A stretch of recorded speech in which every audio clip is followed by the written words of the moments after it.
Chapter 709. Michael returned to King Gunnar's castle with the long bone of the Blood Prince. Yagner, General Bryce, Davarius, and Gaia saw him and were surprised by the bone. Michael put the bone with a thud. When I asked you to pick one to board the ship, I thought you guys would pick someone who wouldn't blabber our plan to the Thusians. The trio frowned. Master Ghost, what are you talking about? Asked General Bryce. I am not going to make a big deal out of it. But the Thusians caught the two spies and beat them to death. Michael then turned his gaze toward Davarius. Your guy, on the other hand, was happy to entertain the Thusians with all our plans. Starting from my involvement to how we reduced you, what did you do? Asked Davarius.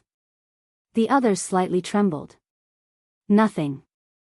The Thusians killed him, said Michael. Whose bone is this? Yagner asked Michael. A vampire's. Apparently, that son of a bitch Maxim made a deal with the vampires. What? General Bruce and Davarius almost shouted. They couldn't believe what they had just heard. Just these words were enough to make them feel like something was crawling on them. They were absolutely disgusted with Maxim. When they saw Michael grin, they were surprised even further. With a flick of his wrist, Michael took out a shiny blue crystal. He placed it on the table. Is that a recording crystal? Asked Gaia. Yep.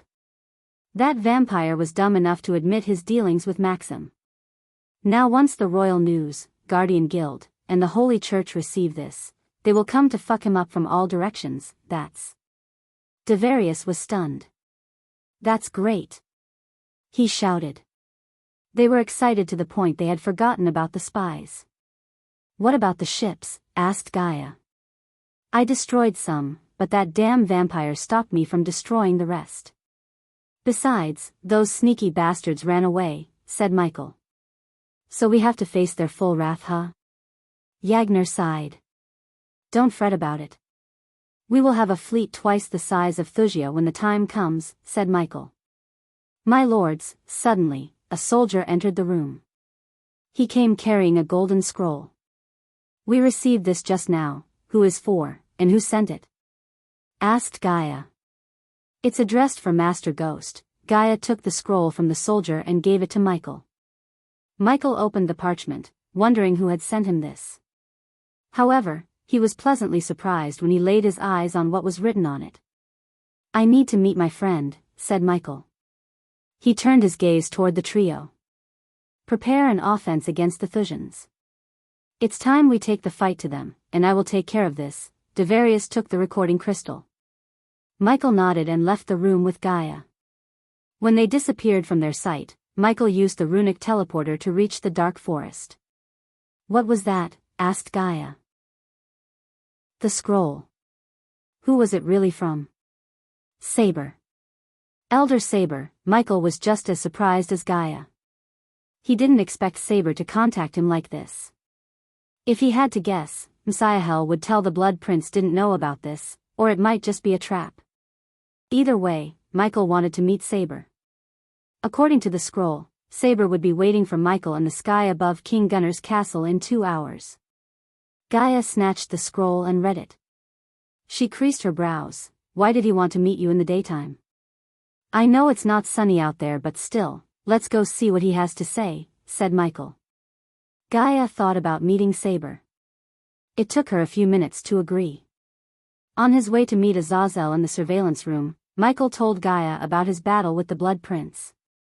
He wanted Azazel to monitor the vampire castle cautiously to learn their next moves. At that moment, Michael was standing in his room alone. Gaia was with Nightmare in King Gunnar's castle. She decided to plan a crushing offensive attack against the Tyusians. System, I have a bone of a half-immortal. Can I kill immortals with it? Asked Michael. You can, but not the others. What you have is a bone of a half-immortal. To kill the immortals, you need a weapon made of immortal bones. But since you have a primordial flame, you can cover the weapon made from a half-immortal bone and use it to kill an immortal, said the system. Michael stared at the bone in his hand. He wondered how to forge a weapon out of this bone. He needed to find a blacksmith who could. Unfortunately, your dark flames are too powerful. They will melt the bone in a few minutes. Only a few metals could withstand the dark flame's heat. The system suggests the host buy an ore, find a blacksmith and forge a weapon, Michael sighed. Even if he wanted to, he had no badass points to buy an Oregon. The system required 5 million badass points for an ore large enough to make 2 swords. After purchasing the ore, he was required to have a 5-star blacksmith. How many points do I need to become a blacksmith myself? Michael asked, fiddling with the bone. Along with his inventor trait, Michael could forge many new weapons that could give him an edge against his foes. So rather than finding a blacksmith, Michael decided to become one himself. The system can offer you the 5-sta blacksmith trait for 10 million badass points. Michael raised his brows. The price was simply outrageous. But deep down, he knew it would be worth it. Let's put a pin in there. I think I'll be able to afford it after the war. Great. After exiting the system, Michael prepared to leave to meet Saber. He willed the system to teleport him back to King Gunner's castle. When he arrived in his room, he flew out of it through the window.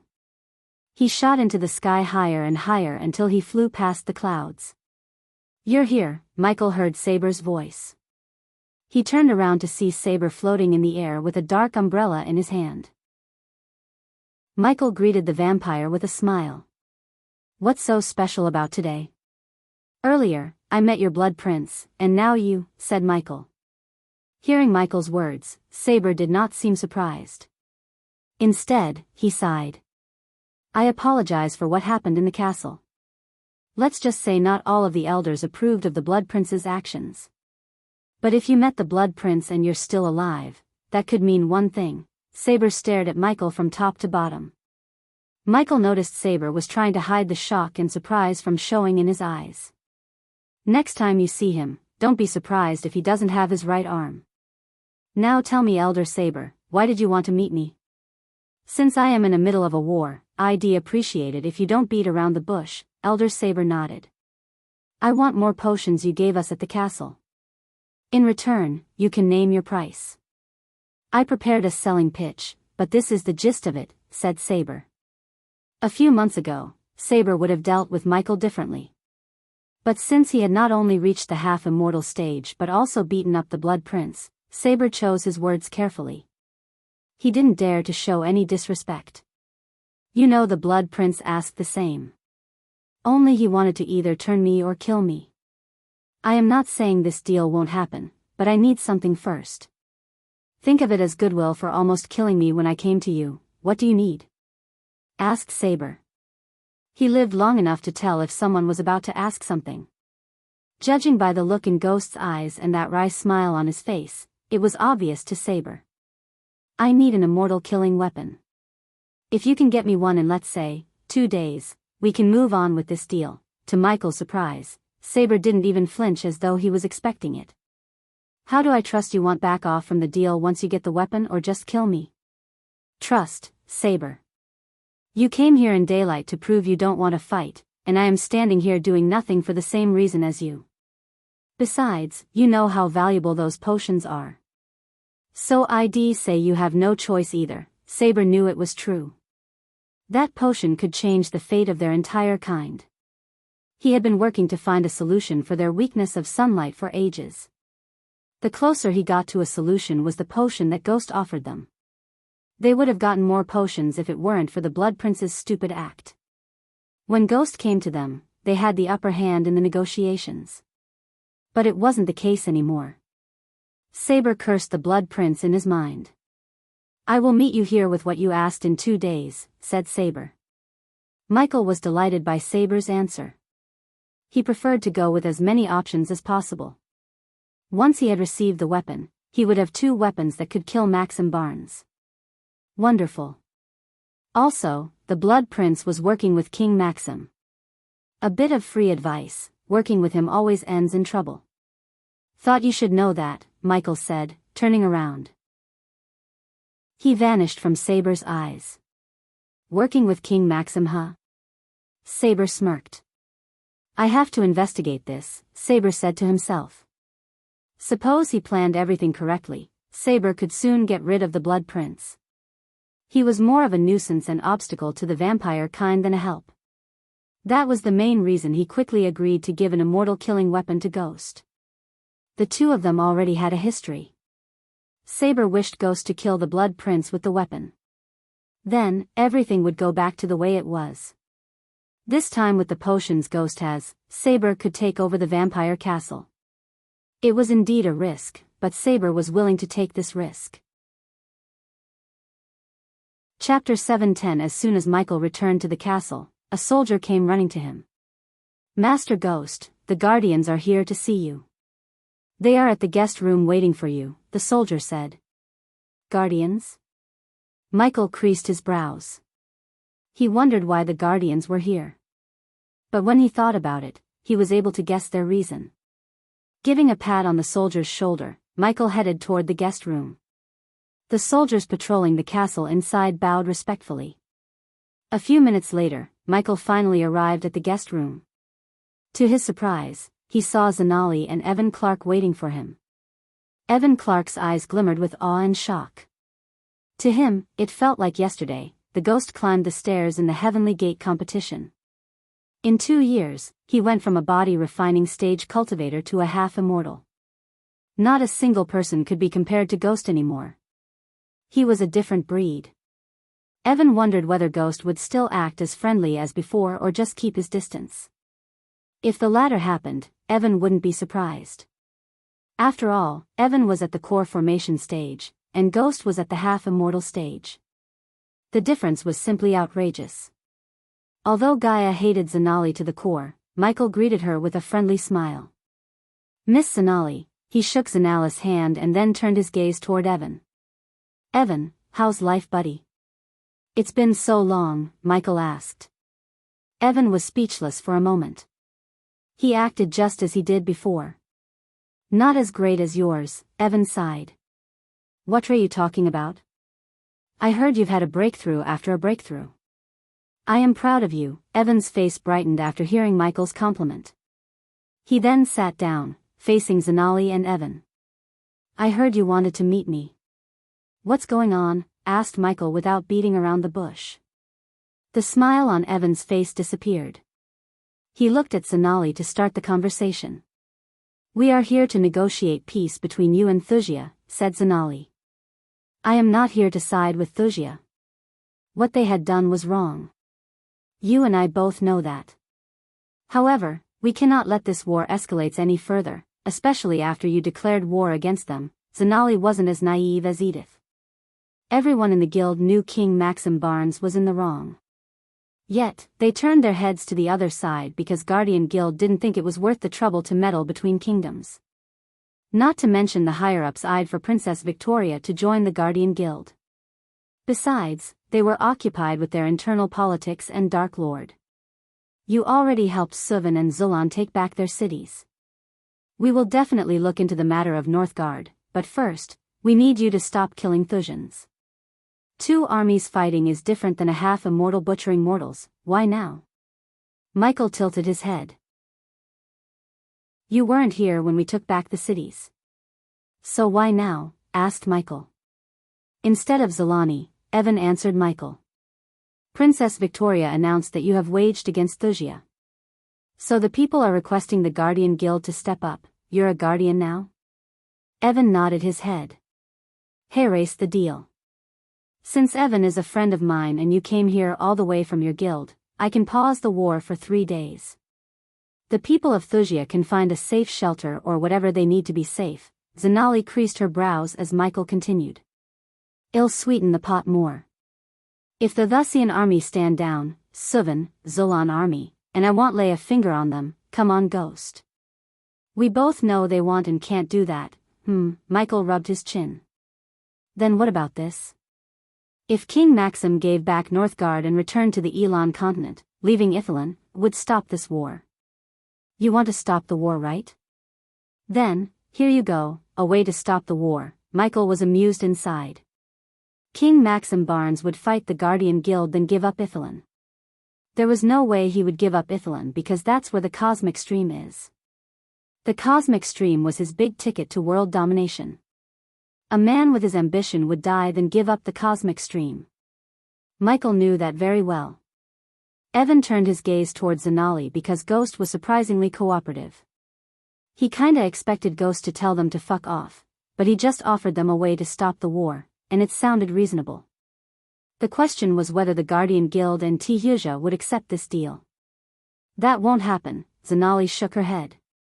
She knew King Maxim well enough to know he would not let go of Ithalan. Then this war will continue. I will show him how it'd feel to lose a city and a huge chunk of his army. The friendly, warm smile Evan saw a few moments on Ghost's face completely vanished. I didn't want to use it, but I have no choice now. You cannot participate in this war. According to Clause 252b, anyone above the fusion stage must not interfere in the affairs between two or more kingdoms and use the overwhelming power to strong-arm the kingdoms, Zanali narrated the Guardian rule. In a few days, he would reveal himself as the Dark Lord and head back to the southern continent where the Guardian had no power. After that, he didn't have any need to fear the Guardians anymore. In fact, Zanali was lucky Michael didn't throw her out by her neck. Is that a Guardian Guild rule? The smile on Ghost's face gave Evan chills. If you continue to attack Thujans, we will be forced to take action against you. Do you really want to go against the guild?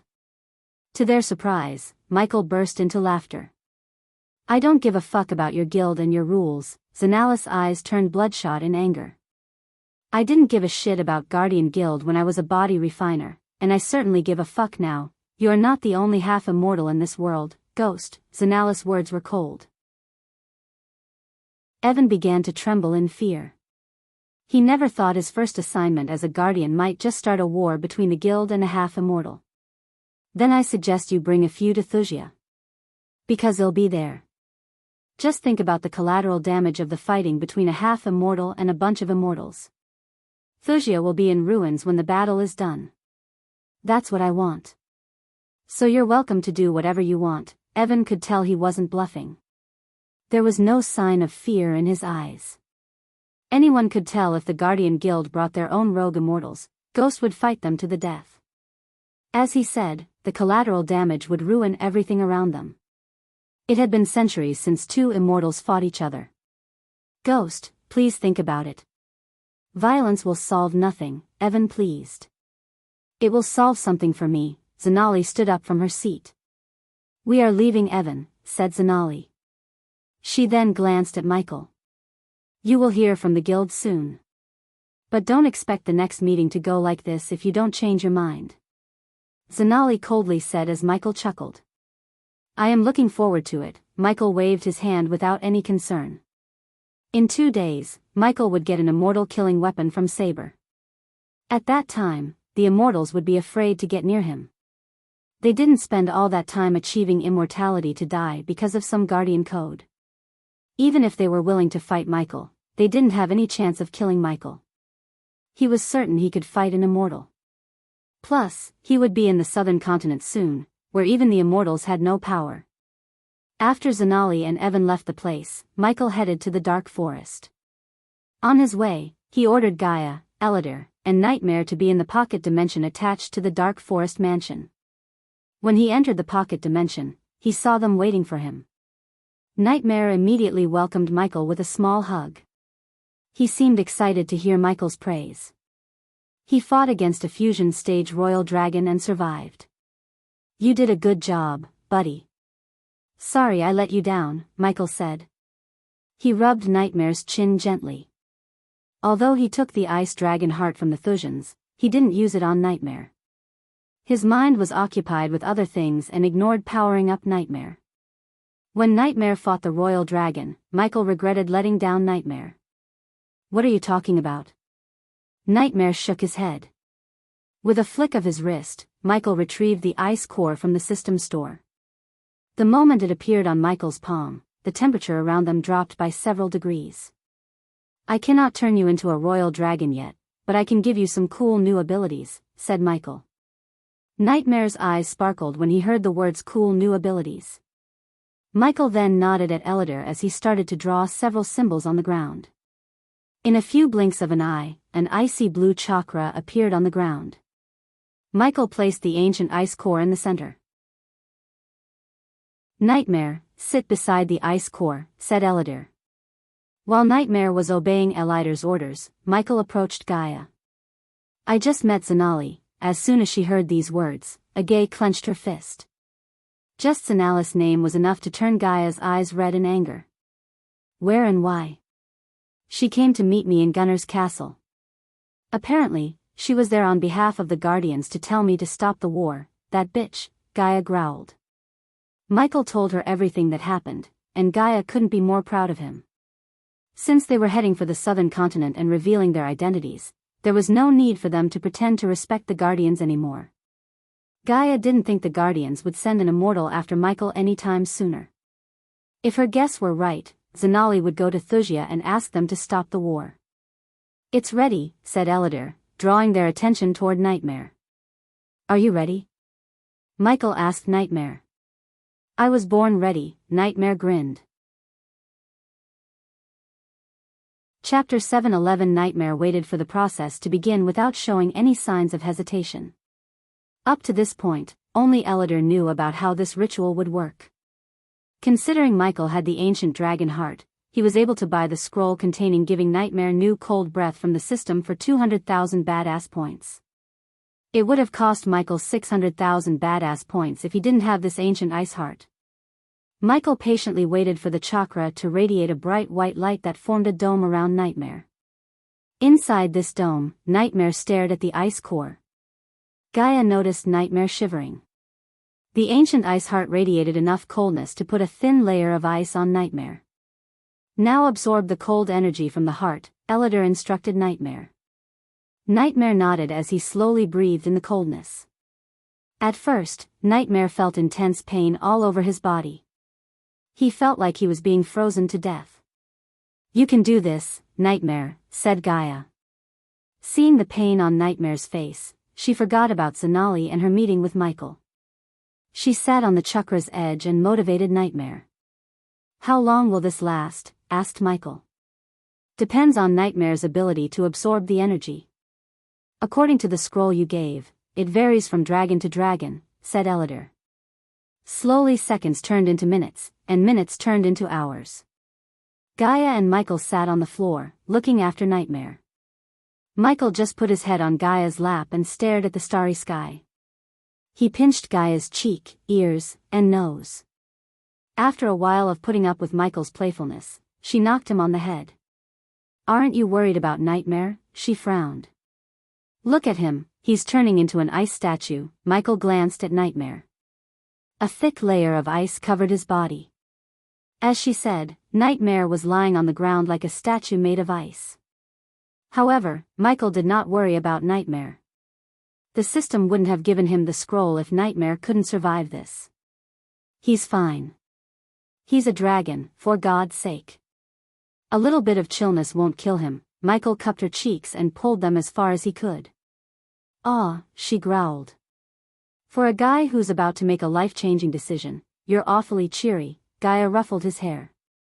I don't know. I just feel free. Like a burden has been lifted from me. I think our decision to reveal our identities might be the best decision we have ever made. Do you think my mother will really come to us when you reveal your identity? Why did she make such a weird rule? Asked Gaia. I don't know why. But when she comes to us, I won't let anything happen to her. She ran enough. I want to know why my real father is. I have a feeling he might be connected to why Mother faked her death. Gaia frowned. Michael just pulled her head closer to him and kissed her on the forehead. Just don't ask too many questions. Enjoy the time you have with her first.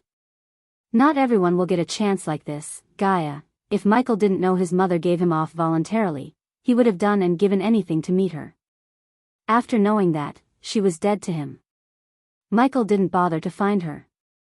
He had enough things to worry about. But deep down, he was still saddened by everything. Hence, Michael wanted Gaia to have the best time with Adelia instead of asking too many questions.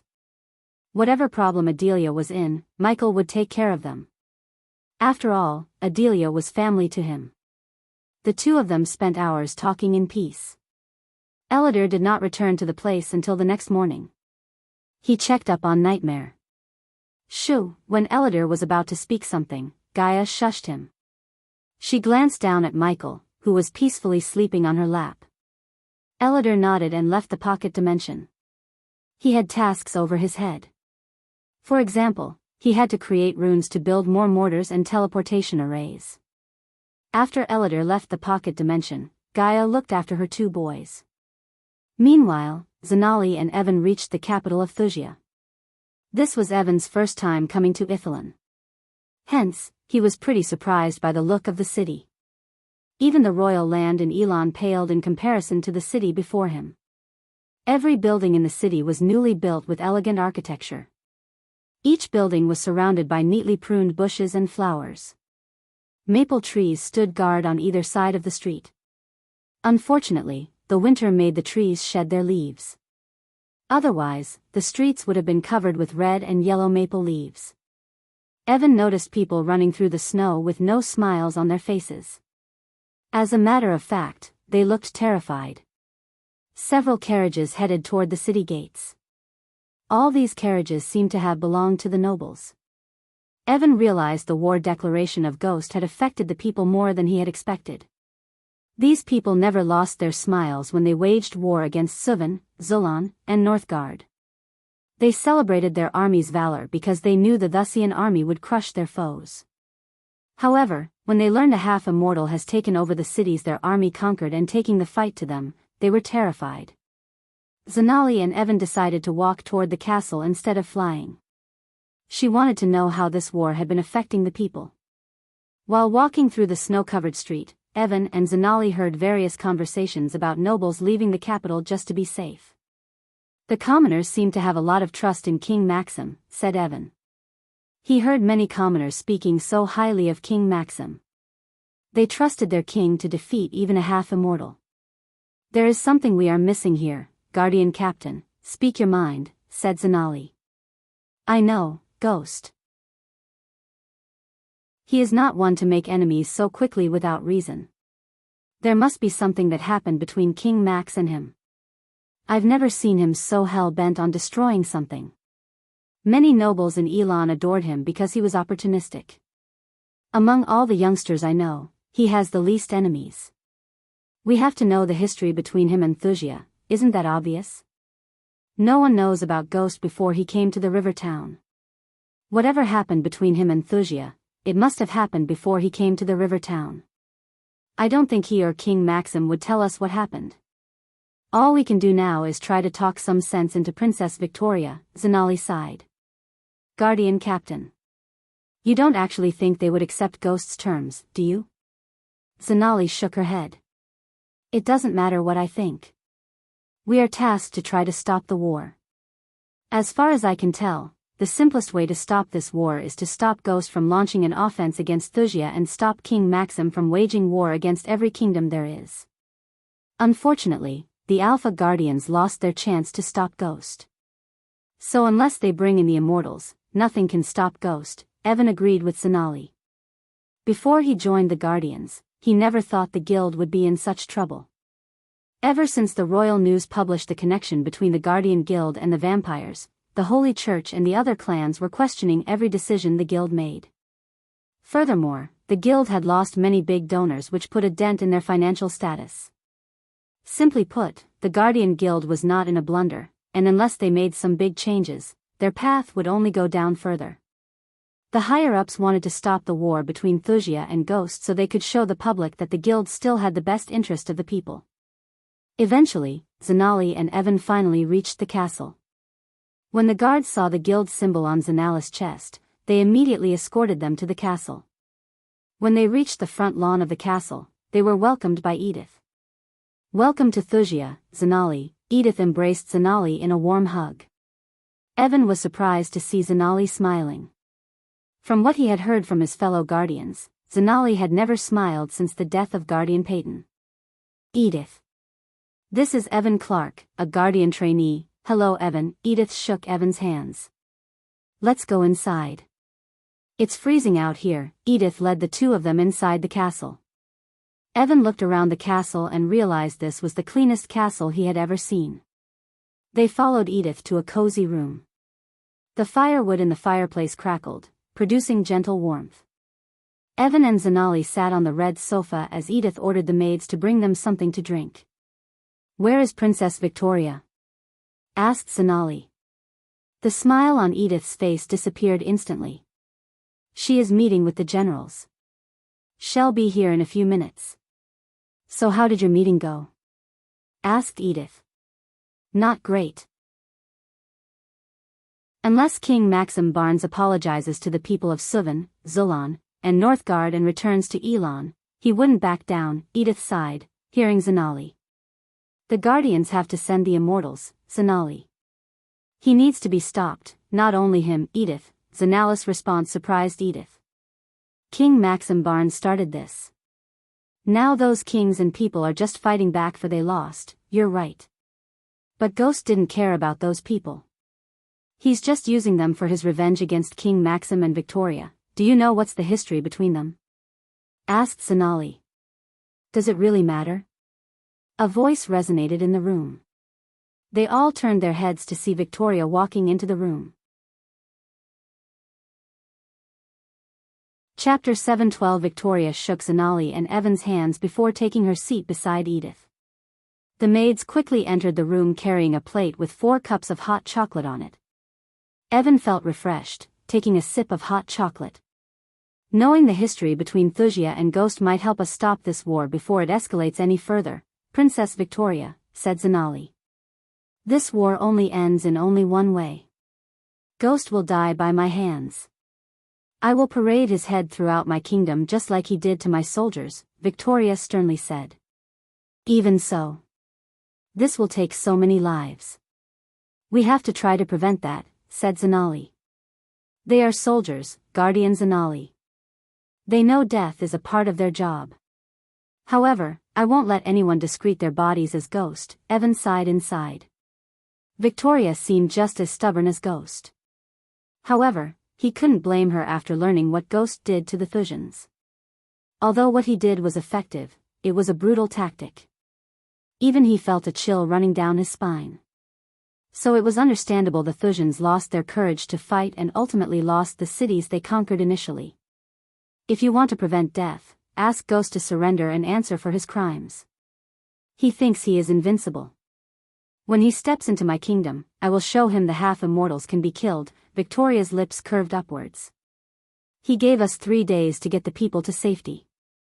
I suggest we get them off the island to Idrizel, said Zanali. Among all the kingdoms in Azair, Idrizel was the only kingdom that wasn't involved in any war. The king of Idrizel and King Maxim had an understanding. In other words, the Idrizel king pledged his loyalty to King Maxim secretly. After conquering the rest of the continent, Idrisil king planned to formally announce Idrizel would be a part of Thusia in the future. Zanali heard rumors about the dealing between King Maxim and the king of Idrizel. So she knew the Thusians would be offered a safe haven in Idrizel. However, Victoria shook her head with a snicker. We Thusians don't run with our tails between our legs, Guardian Zanali. We will stay here and end all the threats once and for all. Zanali started to get annoyed by Victoria. Don't let your anger cloud your judgment, Princess Victoria. Even if you have a way to kill Ghost, you will lose hundreds or even thousands of people as collateral damage. Do the right thing and send them away. I don't recall asking for the Guardian Guild's help, Guardian Zanali. The only reason I am even talking to you is out of respect. We know how to take care of our people. Victoria's voice was cold. I think your people might disagree because your people asked for the Guardian Guild's help, Victoria frowned. This was a piece of new news to her. She glanced at Edith. Judging by the look on Edith's, it was obvious to Victoria that Edith had forgotten to tell her about it. Some people are more afraid and have less trust in their king. If anyone wants to leave, they are welcome to leave, so, will you agree if I announce this to the people? As a guardian, I am obliged to help people in need. Especially when they are stuck between 2 armies, said Zanali. Victoria took a small sip. She pondered what Zanali had said. Deep down, she knew sending away the people was indeed the right move. However, after Ghost destroyed many of the powerful warships, Victoria was not in the state to afford to lose a ship from her fleet. The Wuxian army needed every ship and soldier. Since Zanali was so keen on keeping the citizens safe, Victoria decided to use Zanali's soft spot to her advantage. If you want to get them to safety, bring the guardian ships to the Golden Port. My warships will escort you, but they cannot travel with you to Adrizel, Evan sighed in relief. Finally, a good thing came out of their trip to the Azer continent. My ships are just an hour sailing from the Golden Port, Zanali's answer surprised everyone. She brought the warships of Nagaland itself to escort the Wuxian out of Ithalan Island. Although Victoria kept what happened to her warships a secret, the Guardian had spies within the port. Hence, Zanali knew Thusia had lost several of their warships. You came prepared, Victoria exclaimed as Zanali nodded.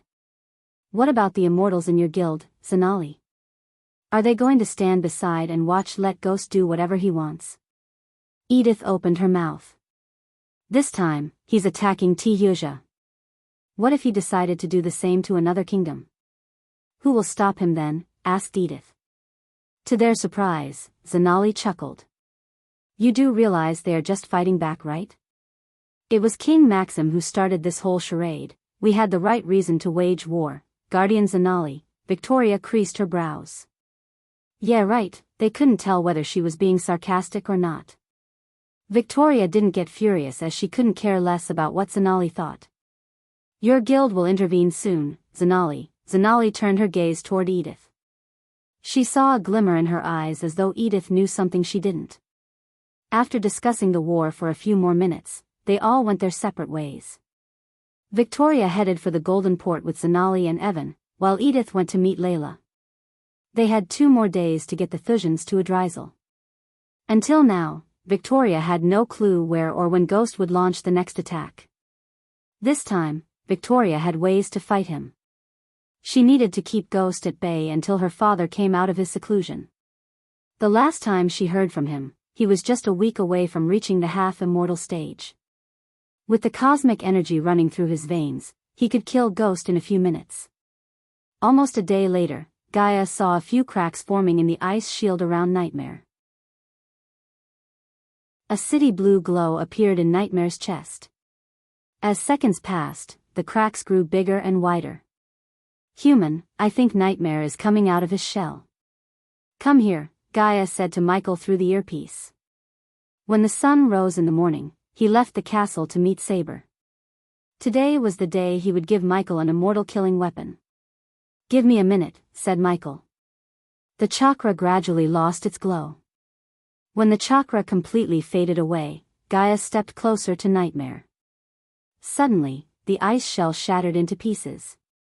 Gaia's hands instinctively raised her hands in front of her face to cover her face.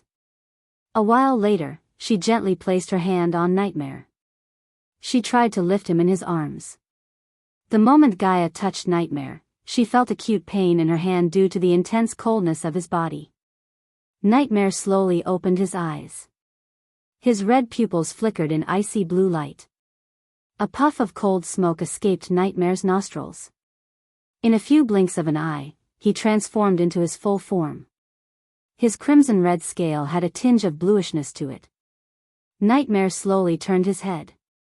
To Gaia's surprise, Nightmare breathed frost onto the ground. The ground immediately froze to the point it shattered. Nightmare did not stop as he kept breathing frost out of his mouth. He created a tall pillar of ice. Under Gaia's gaze, Nightmare's pupils returned to their usual crimson red. As she expected, Nightmare breathed fire, melting the ice statue. Even under the scorching heat, the ice pillar took a few seconds to melt. Finally, Nightmare turned his gaze toward Gaia. His mouth formed a haughty grin. He quickly breathed frost on Gaia. A thin layer of ice formed around Gaia as Nightmare giggled. Are you cold? Gaia shattered the shell of ice with a single punch. Her hand went numb. Anyone under the core strengthening stage would freeze to death immediately. Nightmare quickly shrunk his body and jumped onto her shoulder. Ghost, Nightmare saw Michael appear in the pocket dimension. He walked toward them with a sword in his hand. It was a fairly large, wide, slightly curved blade made of bronze held by a grip wrapped in gilded, jade-green leather. Dual-edged and razor-sharp, This weapon was made for those looking for power, versatility, and general awesomeness. The blade had a thin, slightly curved crossguard, just large enough to give the blade the perfect weight balance. The crossguard had an ornamented hawk beak on each side. Any oblivious man could tell this weapon wasn't created by just any blacksmith. A massive pommel was decorated with a rare gem. No expense was spared for this gorgeous weapon. The blade itself was engraved. Intricate decoration patterns had been carefully etched into the blade, which added mystery and supposedly more power to the weapon. This sword seemed to have been used only on rare occasions. None deserved the weapon more than the greatest fighters of all. Michael put the sword in his sheath on the back and grabbed Nightmare from Gaia's shoulder. He lifted Nightmare into the air as though Nightmare was a human baby. "Oh, you're chilly," said Michael. Just like Nightmare did to Gaia, he breathed frost on Michael's face. But the dark flames appeared out of nowhere and vaporized Nightmare's frost breath. Gaia walked around Michael to inspect the sword. She unsheathed the sword from his sheath. She looked closely at the sword. She could feel the intense energy radiation from the blade. The blade had a gray shade and didn't feel like it was metal. "Can this sword withstand the heat of your dark flames?" Gaia questioned Michael. "No, it can't. But it can kill immortals and half-immortals," said Michael. Although Gaia was a little disappointed, she expected it. On the other hand, Nightmare was delighted to show Michael his new abilities, such as frost breath and creating a layer of ice on his body as a defensive measure. Michael noticed that after absorbing the ice dragon's heart, Nightmare's cultivation went from the core strengthening stage level 2 to level 6. "Now that this is over, we have to get to the castle. It's time to initiate the first phase of my attack plan," said Gaia with a grin. Chapter 713. Finally, the day of Michael's first offense against Wuxia had arrived. Yagner, General Bryce, and Devarius were armed to the teeth. They waited for Gaia's plan of attack around the Oka table. Gaia herself was not in her armor because she didn't need any armor. She put her finger on the golden port. "We will attack the golden port at dawn," said Gaia. "After what Ghost did to their ships, the Thusians are being careful. So only a large-scale attack here would bring their ships out. But don't worry, we have 2,000 warships with us." Yagner's brows arched up in surprise. 2,000 warships was a vast number. With that amount of ships, they could conquer any kingdom by the sea. He wondered where they managed to get these ships. Yagner's reaction was no different than the others. They all stared at Gaia curiously. "Our vanguard ships have a long-range weapon attached. So we will lay waste on Thusians from a safe distance.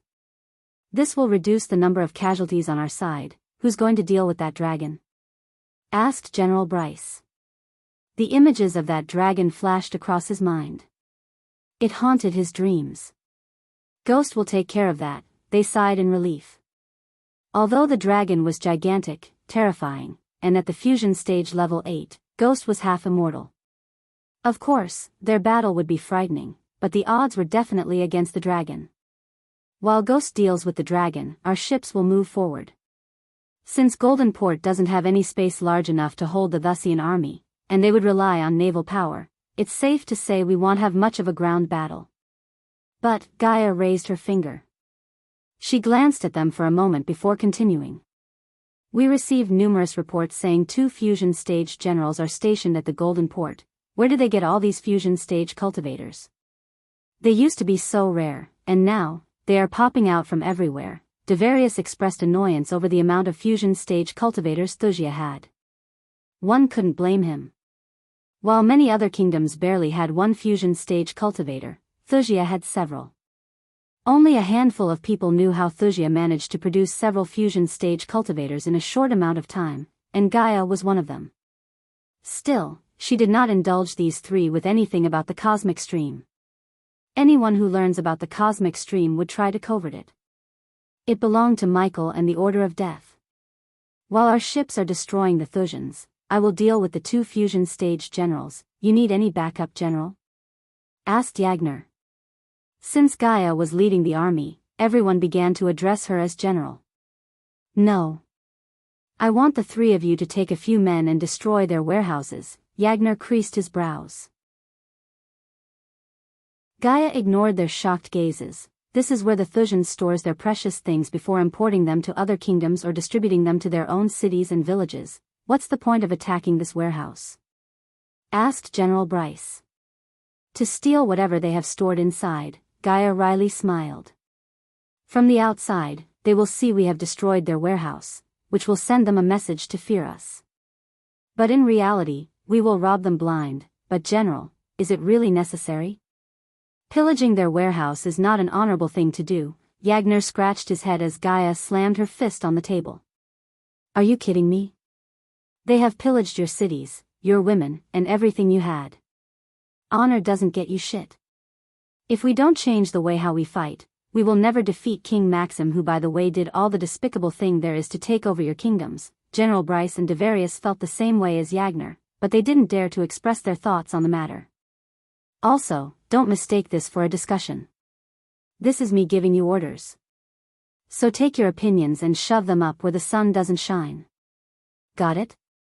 After Gaia's outburst, they shut their mouths and just nodded to her plan. Whatever is inside, we will share it 50-50. If any of you feel like this is not an honorable thing, Gaia air quoted the word honorable. You can let go of your share. Do you have any idea what's inside? A rough idea, perhaps? Asked Devarius, quickly trying to change her mind. I would have if you guys had better spies. Gaia rolled her eyes. After Michael's attack on the Golden Port, Victoria herself visited the place and rounded up all the spies. With Edith's lie detector array, the spies stood no chance. Let's just say we got to the warehouse successfully. What then? How do we take their things? Asked General Bryce. As though Gaia was expecting this question, she grinned.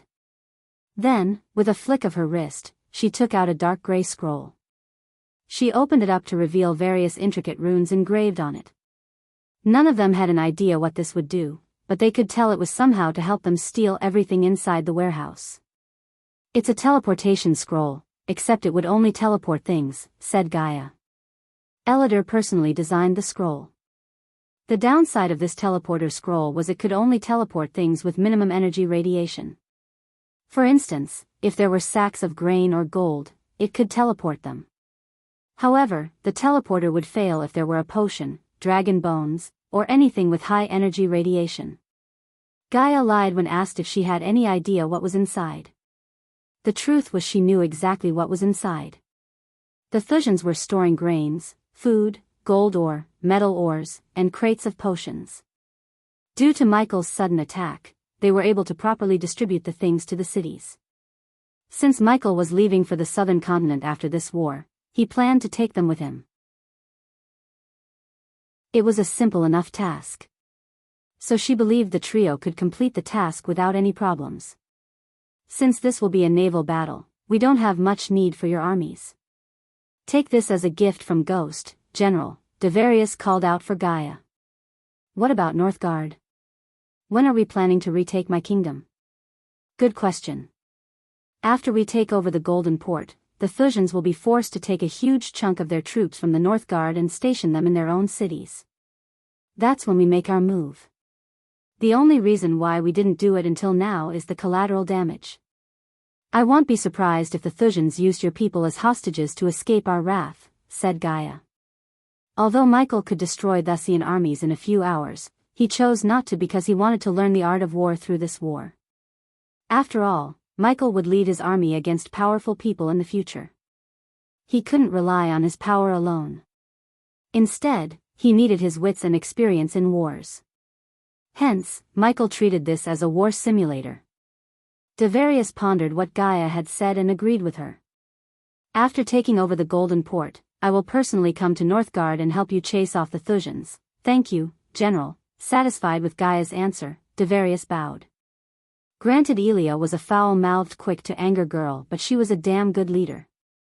Furthermore, her ways might be ruthless and unheard of, yet they worked. Without her, they wouldn't have taken back the cities without breaking a sweat. Now you may go to your armies, motivate them or whatnot and come meet me here in 15 minutes, Gaia dismissed them. As the light drained away, there was barely enough even for shadows. Whether one liked it or not, the darkness arrived, and everything lost its color under it.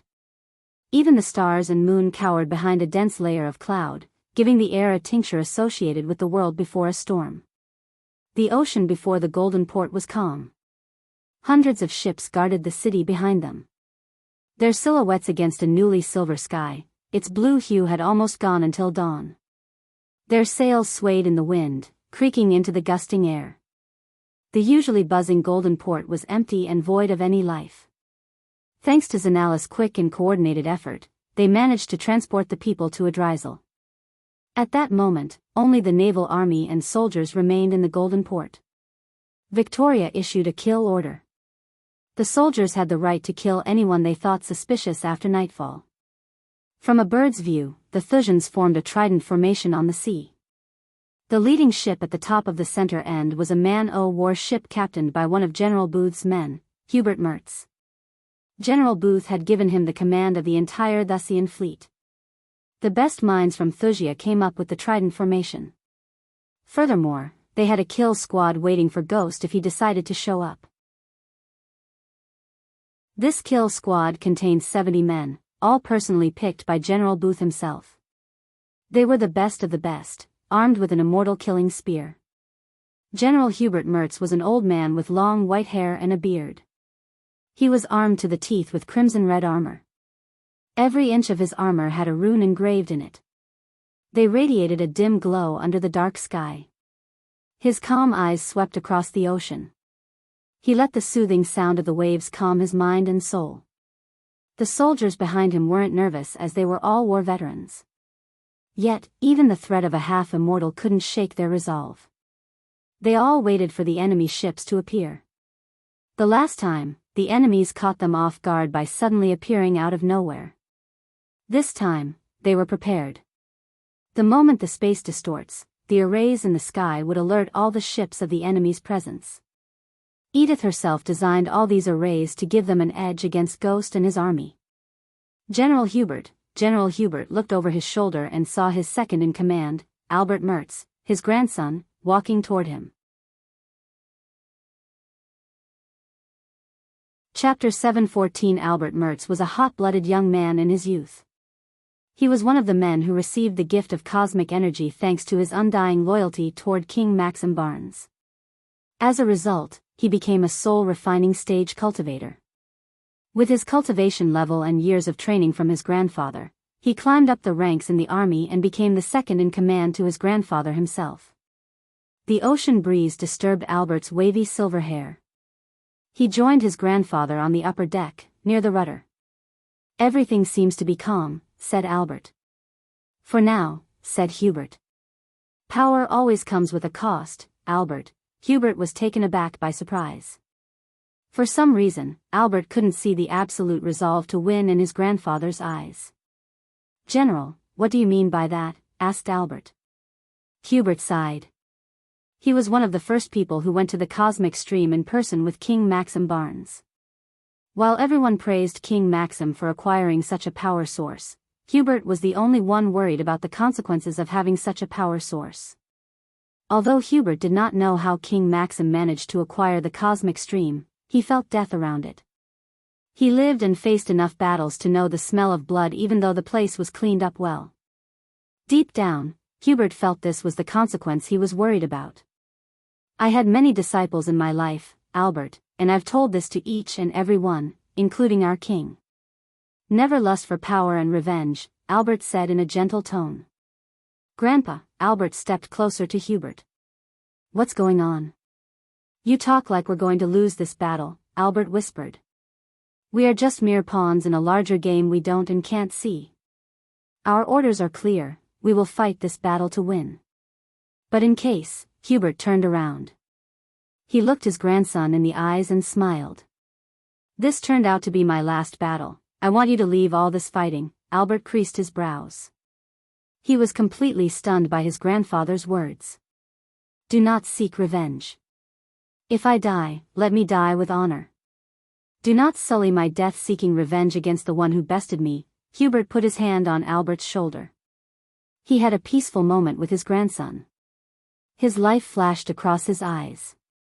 He recalled every happy moment in his life, and none of those moments included battlefields or wars. He had won countless battles, but nothing made him happier than holding his newborn son or his grandson. "Grandpa, we are about to head into a full-scale war. Everyone wants you to be the general who won battles against all odds. There will always be a war to win, Albert. You are my greatest disciple, not King Maxim and not General Booth. You must be better. Better than me, better than your father, and better than everyone." Albert smiled and felt proud of his grandfather's words. The two of them only had each other. All the other Merts gave their lives to the betterment of Thusia. Albert was the last Merts of the long, proud family of Merts. Hubert wanted his grandson to carry on the legacy of Merts. "I will, Grandpa. But don't talk like this. We will win this war and send those bastards to hell. Ghost won't survive our death squad." Hubert nodded. Although he didn't believe mortals could defeat a half-immortal, especially a powerful one like Ghost, he didn't want his grandson to lose morale. "But heed my words one last time, Albert. If I fall today, don't fall in my footsteps," said Hubert with a heavy heart. Albert took a deep breath. "I won't be the last Merts, Grandpa. I promise to honor your words." Satisfied with Albert's answer, Hubert patted him on the back before turning his gaze back to the ocean. As Hubert was staring at the calm sea, something suddenly appeared on the horizon. "They are here," Albert mumbled under his breath. He quickly took the spyglass dangling on his waist. He used it to take a closer look at the horizon. As he expected, it was a war frigate. It almost perfectly blended with the darkness. He had never seen a ship completely painted black. Even the sails were as black as midnight. Albert saw silhouettes of several people on the deck. One by one, many warships appeared behind this black ship. A thunderous horn echoed through the air, alerting the soldiers of the enemies. "Take position." General Hubert's domineering voice resonated through the air as loud as the sound created by the array itself. His previously worried eyes turned predatory. "The moment they come into the firing range, unload everything you have on them," ordered Albert. The Thusian ships were built with longer and wider fire ranges than any other ships in this world.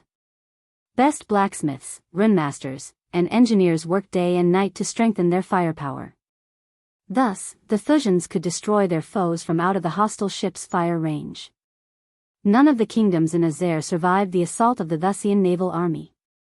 To attack the Thusian ships, the hostile ships had to sail forward. The trident formation was to flank them from left and right, while the center point was to destroy them head-on. According to the strategists of Thusia, it was a powerful lethal formation. To their shock, the black ship or the others did not even drop its sails. Instead, they just hovered over the water, doing nothing. "Are they expecting us to make the first move?" asked Albert. "No," Hubert shook his head. Since he was at the fusion stage, he was able to see the hostile crews running around the upper deck, carrying wooden crates despite the snow affecting everyone's sight. Hubert noticed they were unloading the crates near the front of the black ship. But to his knowledge, there were no cannons in the front, and even if there were, they wouldn't be able to shoot more than 2 or 3 cannonballs. But suddenly, a red spotlight fell on a ship far right from Hubert's. They were bewildered by the spotlight. When Albert looked closer at the black ship, he noticed a red light shooting toward the sky. Soon, they heard a sound resembling a rumbling thunderclap. At the same time, Albert's sparks of fire and smoke emerged from the black ship. He followed the sparks of fire until they flew right above the ship with a red spotlight on. In mere seconds, countless fireballs rained down upon the ship like tiny meteors. Wood and body parts flew out of the ship as the fireballs destroyed everything they touched.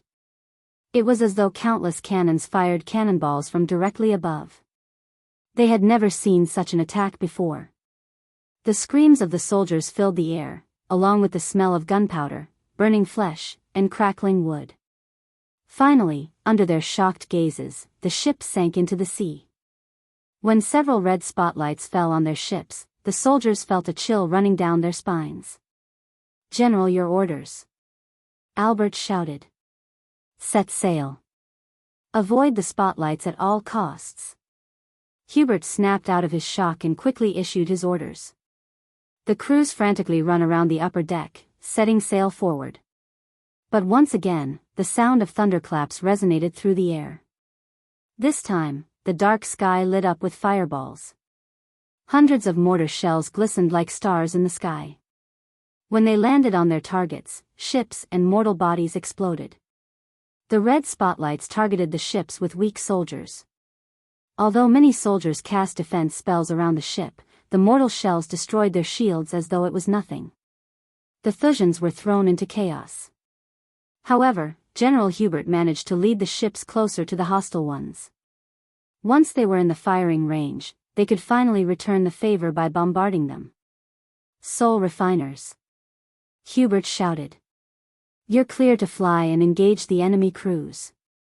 Destroy their red weapon. His order echoed through the air. A couple of soldiers on his ship shot toward the sky. They soared through the sky, heading to the hostile ships. As nature itself feared their battle, the clouds began to swirl, indicating an imminent storm. The howling wind carried a sense of threat as flashes of lightning struck across the sky. Every time lightning flashed, they saw the dark clouds swirling in the sky as though it was opening a giant portal to the higher realms. The soul-refining stage warriors disappeared into the dark clouds. The Thusians could differentiate between the sound of natural thunder and the sound of mortar firing. The soldiers prayed that the red lights would not fall on them. But the gods did not answer their prayers. Compared to the cannons, the mortals had faster reload times. Hence, they rained death upon the Thusians before the soul refiners could get close to the pirate ships. What is that thing? Albert shouted. He cast a golden shield around him and his grandfather. Still, they couldn't help but be afraid of the red lights. They are raining death upon our men. Another soldier shouted. Don't lose hope. Our men will destroy their weapons. Albert shouted. He really hoped the soul refiners could end the threat before they lost more ships. Everywhere he looked, he saw fire and smoke. They were slowly moving closer to the hostile ships. Suddenly, Bear looked at the sky as he sensed a powerful presence.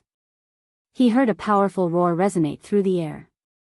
At that same time, a lightning struck across the sea, illuminating a dragon's shadow above the clouds.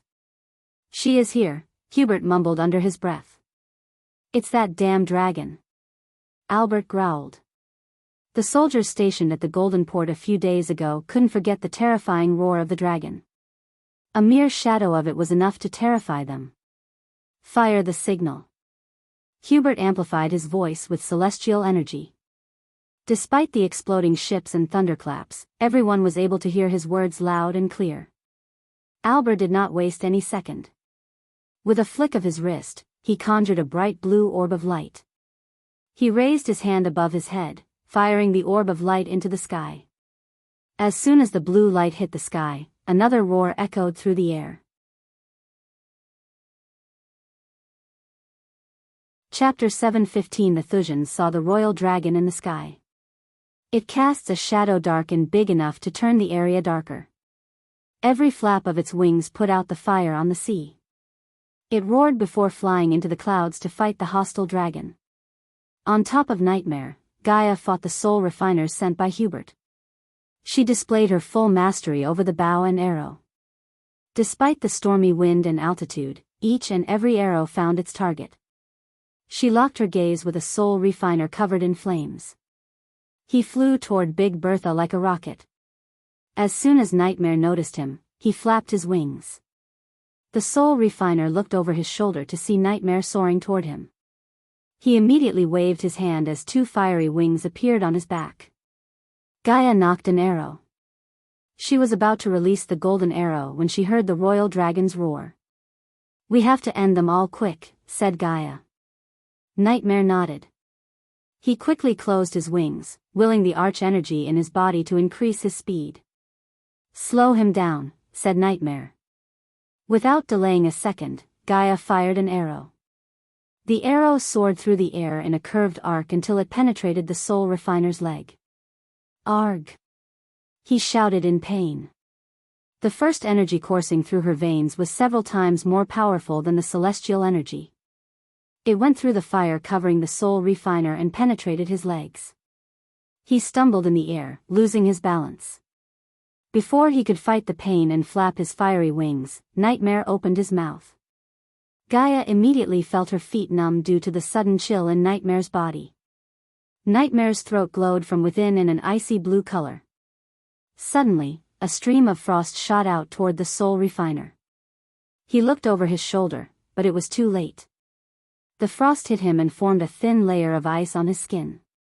Most of the frost energy was vaporized by the fire. Nonetheless, the fire couldn't put out the frost completely. Gaia used this opportunity to fire several golden arrows one after another. The man cried in mid-air as blood splattered out. At that time, Nightmare caught up with him. As the man was bleeding, Gaia leaped onto him from Nightmare's back with the bow in her hand. In mid-air, she poured all her energy into the next arrow. The arrow glowed brighter to the point that the soul refiner closed his eyes when he turned around. Gaia let go of the arrow as it soared toward him. Golden sparkles flew around the arrow. One could hear a buzzing sound resonating from the arrow. The soul refiner raised his hand to block the arrow instinctively.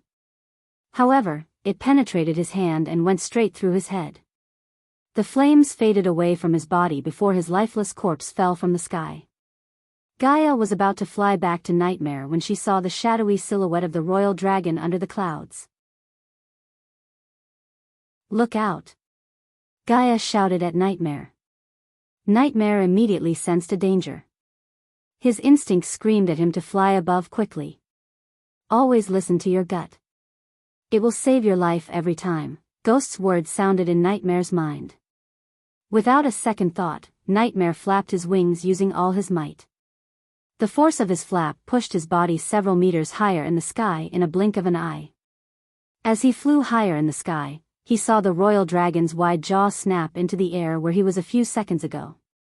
If Gaia hadn't warned him and he hadn't listened to his gut feeling, he would have stuck in the royal dragon's mouth. After failing to catch Nightmare, the royal dragon again flew into the clouds. It used the clouds as cover. Only the flashes of lightning revealed the dragon's shadow in the clouds. "That fucking lizard looks bigger than the last time," Gaia growled the moment she landed on Nightmare's body. "How many soul refiners left?" asked Nightmare. 3 or 4. "I don't think we can catch them on time." "It's time to bring in the backup," said Gaia. "Azazel, you're up, forgive my impatience, my lady." "I am here already," Gaia heard Azazel's voice in her head. She couldn't help sensing a tinge of excitement in his voice. "Ah!" A scream filled with agonizing pain echoed through the air. Due to the heavy snowfall and the storm clouds, even Nightmare and Gaia couldn't see everything clearly. Fortunately, a light flashed across the sky, illuminating everything in the sky. Gaia saw Azazel holding 2 soul refiners by their necks for a split second. Since Azazel was soul-bound to Michael, his power was directly dependent on Michael. Simply put, Azazel's power grew with Michael's power. Hence, when Michael entered his godhood, breaking through to the half-immortal stage, Azazel became a fusion stage level 3 cultivator. His demon powers enabled him to mimic Michael's spells. Although they weren't as powerful as the source, the soul refiners stood no chance against those spells. Azazel used Ignitia to break their shields and ended their lives with Wind Blast or Ring of Fire. If Azazel didn't have wings on his back, Nightmare would have mistaken him for Ghost. Azazel traveled through the clouds using Lightning Dash. Hence, Gaia was able to see streaks of golden bolts of lightning in the sky. Back on the ocean, Hubert sailed forward against the storm. Almost a quarter of the fleet was decimated by the mortar shells. If that wasn't bad enough, the wind was also against them. As a result, their ships couldn't move as fast as he had hoped. Standing beside Hubert, Albert noticed several bodies falling down from the sky. The sky above them lit up with various colors like gold, violet, icy blue, and jade green. But they didn't terrify the soldiers as the red spotlight. "Few more minutes, and they'll be in our firing range." Out of the blue, Nightmare dived down through the clouds. The Thusians on Hubert's ship were almost thrown off balance by Nightmare's speed. He was so close that his body touched the masts. "Duck!" Albert ordered, fearing the dragon might breathe fire upon them. In stark contrast, they saw the dragon breathing frost and forming an ice wall on the ocean. "Shatter the walls!" Hubert shouted as the soldiers began to cast spells. Nightmare's frost almost froze the sea. He took a complete 180 turn to return toward the Thusian ships. This time, Nightmare breathed frost on the ships.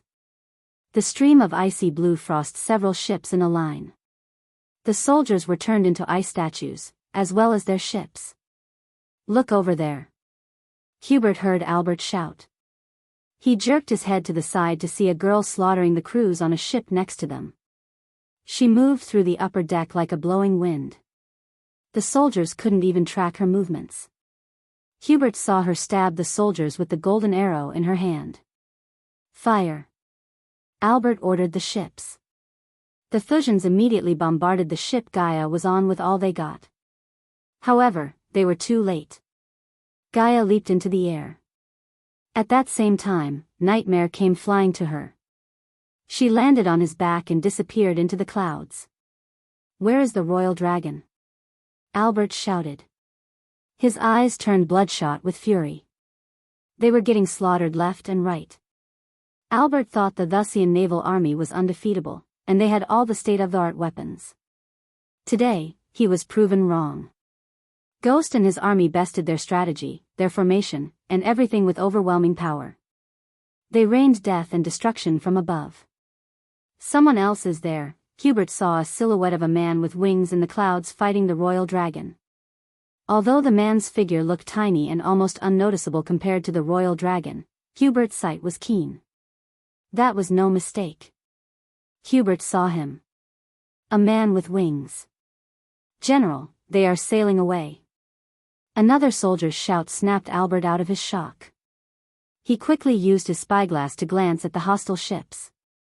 His vision was completely blurred because of the storm and the heavy snowfall. Still, he could vaguely see the hostile ships sailing away from them. "They are trying to get away from our firing range," Albert shouted. The only way to fight back was to fire back. Except, they could do that only if the hostile ships were in their firing range. Albert panicked. As long as the hostile ships were out of their firing range, they would rain down mortar shells and decimate their ships from a distance. "Albert!" Hubert had to shout despite the short distance between him and his grandson. The howling wind made communicating without amplifying his voice with arch energy a pain. "General!" Albert came running to Hubert. "I am going to give you the command and deal with those ships myself." "General, let me come with you." Albert raised his voice.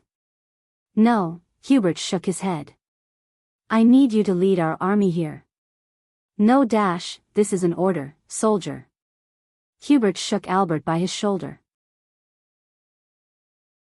After hearing Hubert's last words, Albert couldn't argue with him anymore. "Yes, General." Albert slammed his chest with his fist, saluting Hubert. "Second in command Albert will be in charge while I am away. Heed his commands as they were mine." The Thusians were taken aback by surprise. But the veterans knew it was the right move. If Hubert had gone to the other side and destroyed the long-range cannons, they might have a chance to turn the tides of this battle. "Yes, General." The Thusians shouted in unison. Hubert threw a last glance at Albert before shooting toward the sky. In a few seconds, he disappeared into the clouds. As much as Albert wanted to follow his grandfather, he had responsibilities. As a proud Mertz, he put duty before family. "Full sail." Albert raised his voice. "Give me everything you have. I want those bastards in our range yesterday." Albert's orders echoed through the air. As they were sailing forward, streaks of lightning flashed across the sky. They almost turned the night into a day for a split second. Then, violent roars of the dragons overshadowed the rumbling thunder. At that moment, for some strange reason, Albert felt like he was being stared at by a god from above. Chapter 7:16 Above the clouds, Hubert flew like an arrow shot out from a bow. He cut through the clouds against the snow and the howling wind. A tornado formed right between the Wuxian army and their foes. This tornado brought down the wrath of gods as streaks of lightning struck down without a break. As he was flying forward, he saw the royal dragon in the distance. It was battling with the man with wings. Steam of violet flames shot out of the dragon's mouth. Hubert searched for the frost-breathing dragon and the girl. But they were nowhere to be found. His neck hair suddenly stood up as though there was some danger nearby. He quickly swayed his body before dashing away to the side. Only then did he realize that he had missed a golden arrow to the head by an inch. He turned around to fight the frost-breathing dragon and the girl. Hubert had a feeling this girl might be as strong as him or stronger. Furthermore, she was with a dragon, which gave her an overwhelming advantage. But to his surprise, the girl jumped off the dragon. The two of them stared at each other as the dragon flew into the clouds, disappearing from Hubert's sight. Hubert Mertz, General of the Wuxian Naval Army. Mentor to Booth and King Maxim himself, you seem to know me, said Hubert. It's my duty as a general to know my foes. Hubert clenched his fist. He recalled everything he had read in the reports from Zulon and Suvan. She paraded the corpses of the fallen Wuxian soldiers to inflict fear. Such a brutal tactic for a gentle-looking girl. Order your men to stand down. We can avoid all this death and bloodshed, said Gaia. She looked down on the sea to see Wuxian ships sinking to the bottom of the ocean. The mortars were as powerful as Michael had explained. Seeing them in a real battle showed Gaia why Ghost and Elidor spent such a long time creating this weapon. Even if the Thusians had brought airships, those would have fallen down like dead flies. You don't look like you're into this war, old man. To me, you look tired, want to retire, and live somewhere peacefully. You know King Maxim started this war, and you know he wouldn't give you a choice if you were his foe, young lady. Hubert smiled. You are right. I do want to do all those things. But I am a soldier, and it's a soldier's duty to follow his order. Now, my order is to win this battle. So that's what I am going to do, or I'll die trying, Gaia sighed. You're just another good man who's willing to die for a sick fuck. The bow and arrow materialized in Gaia's hands. Hubert was about to cast a spell when he felt a sting in his neck. He hissed, slapping the back of his neck. A drop of blood was on his palm. What did you do? Asked Hubert. There is no time, General Hubert. Your men are waiting for you to destroy their foes. What do you guys call our mortars anyways? Gaia chuckled. You know, I would have loved a good battle, but he has other plans. Hubert's vision blurred. He could feel the strength in his body disappearing. You are a great general and one of the most powerful people in the world. But to us, to him, you're not special in any way. Just another man to be killed, said Gaia. Hubert's breathing became heavy. Each breath took a toll on his body. Furthermore, he slowly lost the connection with his celestial and arch energy in his body. In a different timeline, your story would have been longer. Gaia slowly raised her bow. Hubert wanted to cast a spell to protect himself. However, he simply couldn't feel any energy. He was able to stay afloat in the air barely. Your story ends here, Gaia said. She was about to release the golden arrow when Hubert looked her in the eyes and said, As a general to general, please spare my grandson's life. Hubert realized this was his end.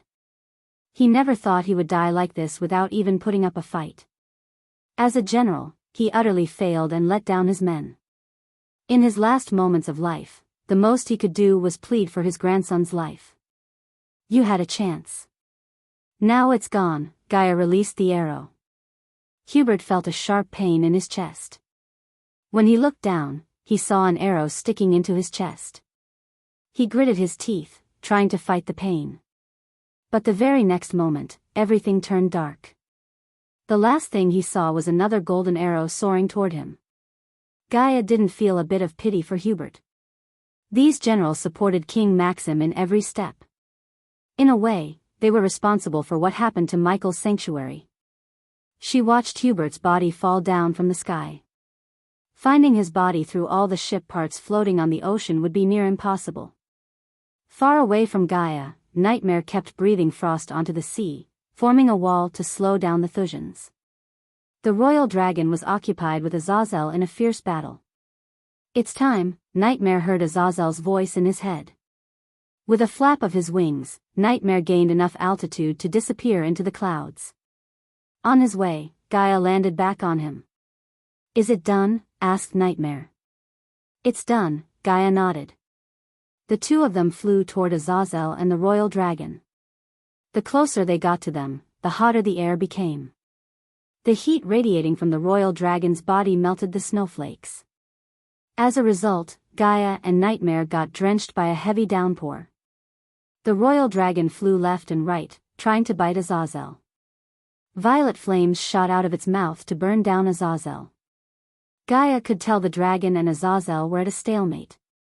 Suppose the royal dragon brought backup, this battle would have gone in a different way. Yet, the royal dragon was too proud to fight along with anyone else. Its pride would be its downfall. While the sea was filled with dead bodies, burning ships, and a freaking tornado, a group of soldiers gathered in one of the buildings in the Golden Port. They watched their men getting slaughtered left and right without lifting a finger. General Franklin witnessed the death and destruction rained upon the Thusian army from above. Unlike General Hubert, General Franklin was young. None would tell he was older than 50 or 55.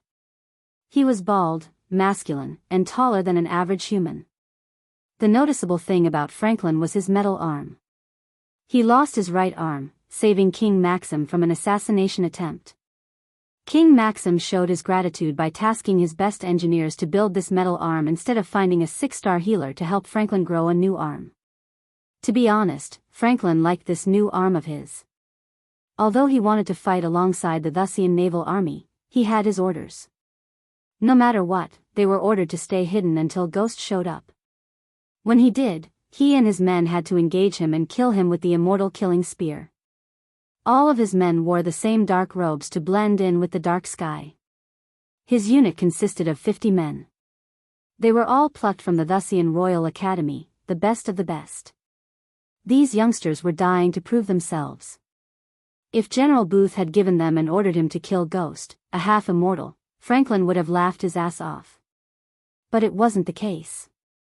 General Booth gave these men an immortal killing weapon and, more importantly, a plan that could work. None of them uttered a word despite all the death and destruction. They were trained to speak when they were spoken to. Franklin and his men had no expressions on their faces. To them, all that mattered was Ghost and his death. Meanwhile, Gaia and Nightmare finally joined Azazel. The moment the royal dragon saw Nightmare, its eyes turned predatory. It bore its teeth and roared. His roar was filled with vengeance. Azazel quickly jumped onto Nightmare's back beside Gaia. The royal dragon flapped its wings as it started to chase after Nightmare. But instead of flying forward, Nightmare flew upwards. The royal dragon's massive body turned into a colossal disadvantage as gravity pulled the royal dragon down more than it pulled down Nightmare.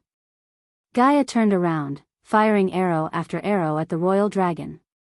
On the other hand, Azazel used the wind blast to hit the dragon before it could use the dragon's breath. Nightmare flew higher and higher against the wind. Breathing became difficult for both Nightmare and Gaia.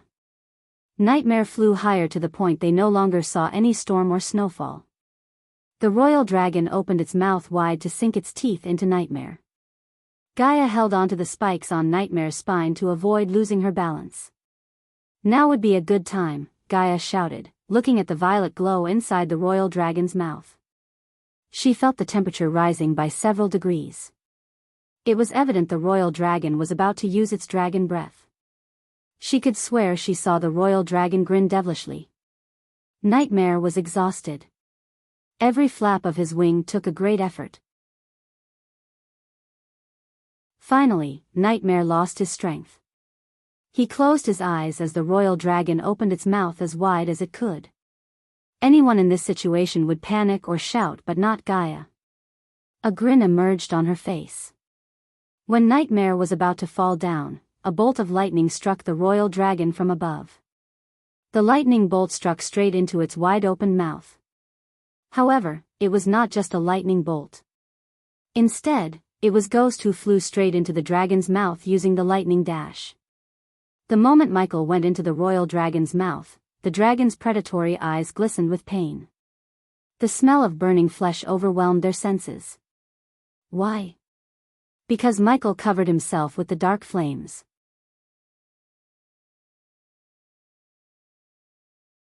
Chapter 7:17 The royal dragon roared in pain. Michael traveled into the dragon's body, burning everything in his path. Just imagining Michael inside the dragon made Gaia feel the urge to throw up. She wouldn't have done that under any circumstance. The royal dragon dived down. Blood spurted out from its belly. There was nothing the royal dragon could do to stop Michael. The royal dragon tried to spit out Michael, but only blood and a blob of saliva shot out of its mouth. That fucking lizard. Gaia noticed the royal dragon flying toward the pirate ships. She leaped off from Nightmare's back as she flew toward the royal dragon. She caught up with the dragon in a few blinks of an eye. The dragon glanced at Gaia from the corner of its eyes. It roared. Gaia grabbed the side of the dragon's face, ignoring the dragon's roar. Gaia used every bit of her strength to force the dragon to turn around. If the royal dragon landed on their ships, its massive body would crush several ships, including Big Bertha. Ghost, if you hear me, this bastard is heading for our ships. Kill it faster, said Gaia. As though Michael had heard her words, the dragon roared in agony. Gaia punched the dragon as she put all her strength into pushing the dragon to the other side. Nightmare dived down through the clouds, hitting the royal dragon like a freight train. He bit the royal dragon's wings, almost tearing it off. On the other hand, Azazel also joined Gaia. It took all the strength in their bodies to finally turn around the dragon. Considering they were close to the dragon, they were able to hear a thumping sound coming from within the dragon. The royal dragon slowly lost its strength. Its inside was burnt to jelly by the dark flames. The light of life slowly faded away from its eyes. Victoria, to their shock, the dragon roared Victoria's name. For the first time, they heard the royal dragon speak. The moment the dragon roared, a fist came out of the dragon's skull. Hot blood splattered on Gaia's face. It felt almost like hot lava. The dragon let out a final roar before starting to fall down. Gaia flew down and held the dragon's body on her shoulder. Veins popped up on her skin as she gritted. Every muscle in her body tensed up, carrying the massive dragon. Azazel and Nightmare did not let Gaia share the weight alone. They joined her as Azazel took the dragon's head and Nightmare lifted its lower belly. The three of them slowly turned around and headed toward the Thusian ships. Albert led the Thusians toward the pirate ships. He was able to navigate the ship around the tornado. The storm was a blessing disguised as a curse. Thanks to the storm, the mortar shells missed their target due to the heavy wind. Albert prayed to his grandfather to destroy the mortars. However, deep down, he knew something was amiss. If his grandfather had succeeded, the red spotlights would have disappeared. Instead, he saw the royal dragon flying through the storm clouds. For a moment, Albert and the crew felt relieved. But their relief was short-lived. He felt something was wrong. When he looked closely at the royal dragon, he saw no movement in the dragon's body. It didn't flap its wings a single time. Albert quickly grabbed the rails in one hand to balance himself and used his spyglass to see another dragon right under the royal dragon. He moved his spyglass and saw a girl and a man with wings carrying the royal dragon. His hands automatically moved the spyglass toward the dragon's eyes. Only then did he notice the lack of light of life in its eyes. He realized it was dead. Albert's heart skipped a beat. They are going to drop the dragon on us, he shouted. Abandon ship. Albert saw no other options. Even if they cast their most powerful spells, it would be impossible to destroy the royal dragon's body into pieces. Once it hit the ship, there was no surviving the explosion. Hence, Albert decided to abandon the ship. At least his men had a better chance of flying away. As Albert predicted, the royal dragon's colossal body fell on them with enough force to shake the entire sea. At least 20 to 30 ships were blasted off from the sea by force. Countless ships sunk under the weight of the royal dragon. The moment the dragon hit the ocean, the collision force resulted in massive tsunami waves. The waves completely overthrew the frontline ships and destroyed their formation. It was the final nail in their coffin. Albert barely managed to escape the blast. He hovered in the air with a heavy heart, looking at his ship sinking into the ocean. He clenched his fist. They were utterly defeated. Suddenly, a bolt of golden lightning struck the royal dragon. His hands instinctively covered his eyes. The flash was too bright.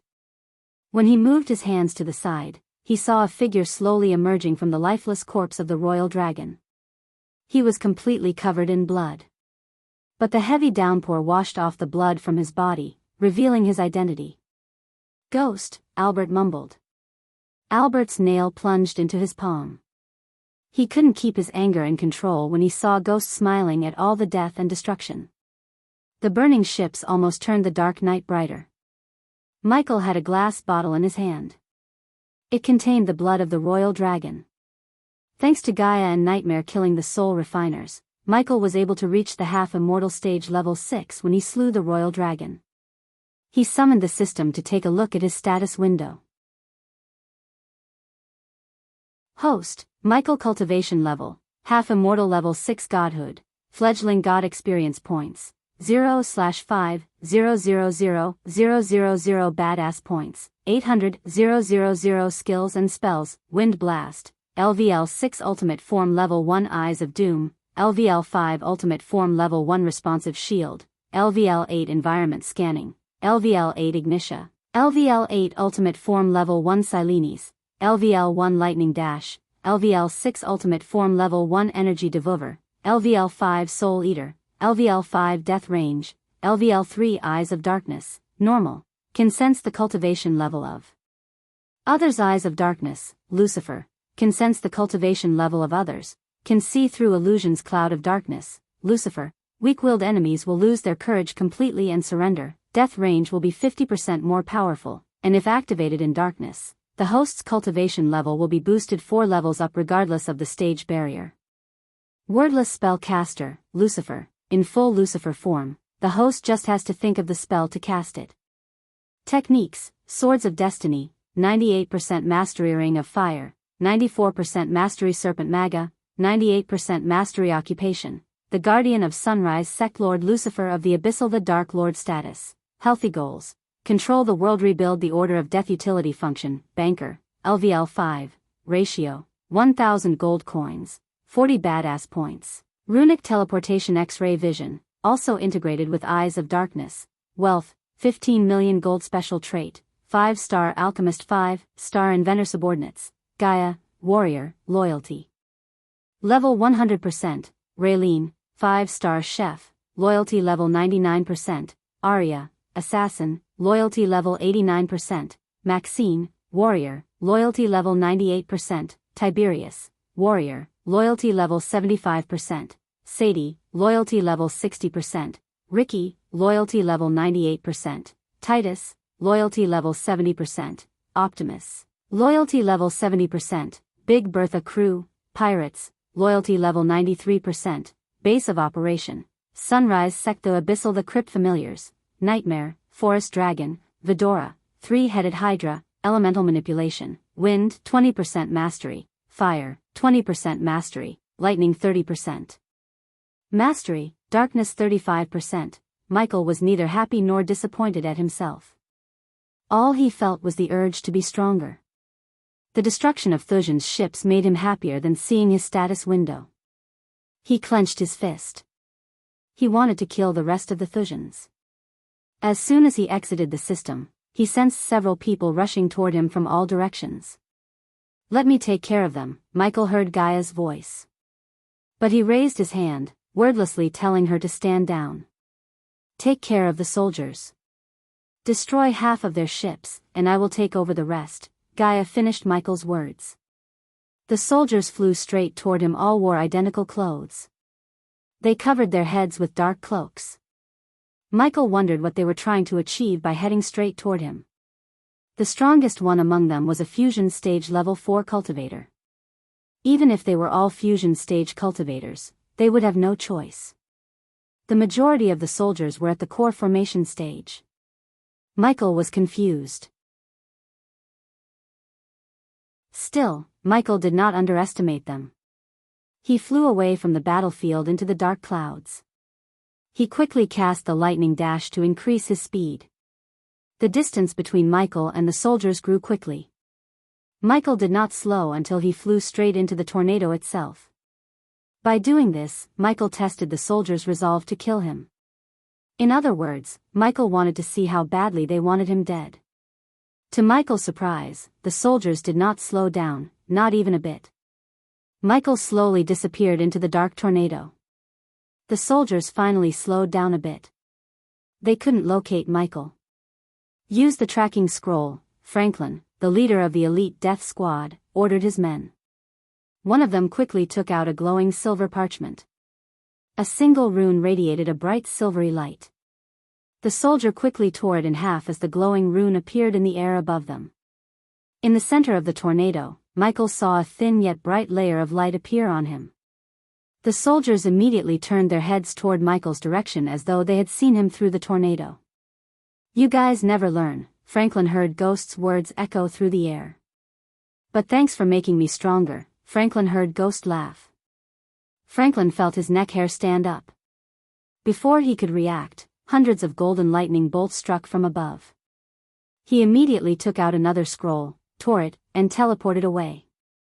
Those who managed to react in time escaped. The others just fell from the sky with one or more holes in their bodies. Teleportation won't save you, said Ghost. Raven maneuver, Franklin shouted. Michael saw the remaining soldiers flying in some kind of formation. They all raised their hands as their bodies multiply in number. These illusions were meant to disorient Michael. This time, Michael felt his neck hair stand up. He immediately dashed away, missing the golden spear to his heart by a few inches. The golden spear disappeared before Michael could take a closer look. Finally, Michael realized their plan. An immortal killing weapon, Michael mumbled under his breath. He could tell their plan was to confuse Michael, hide the spear and stab him with it when he least expected. The plan would have worked if Michael had not upgraded his environmental scanning.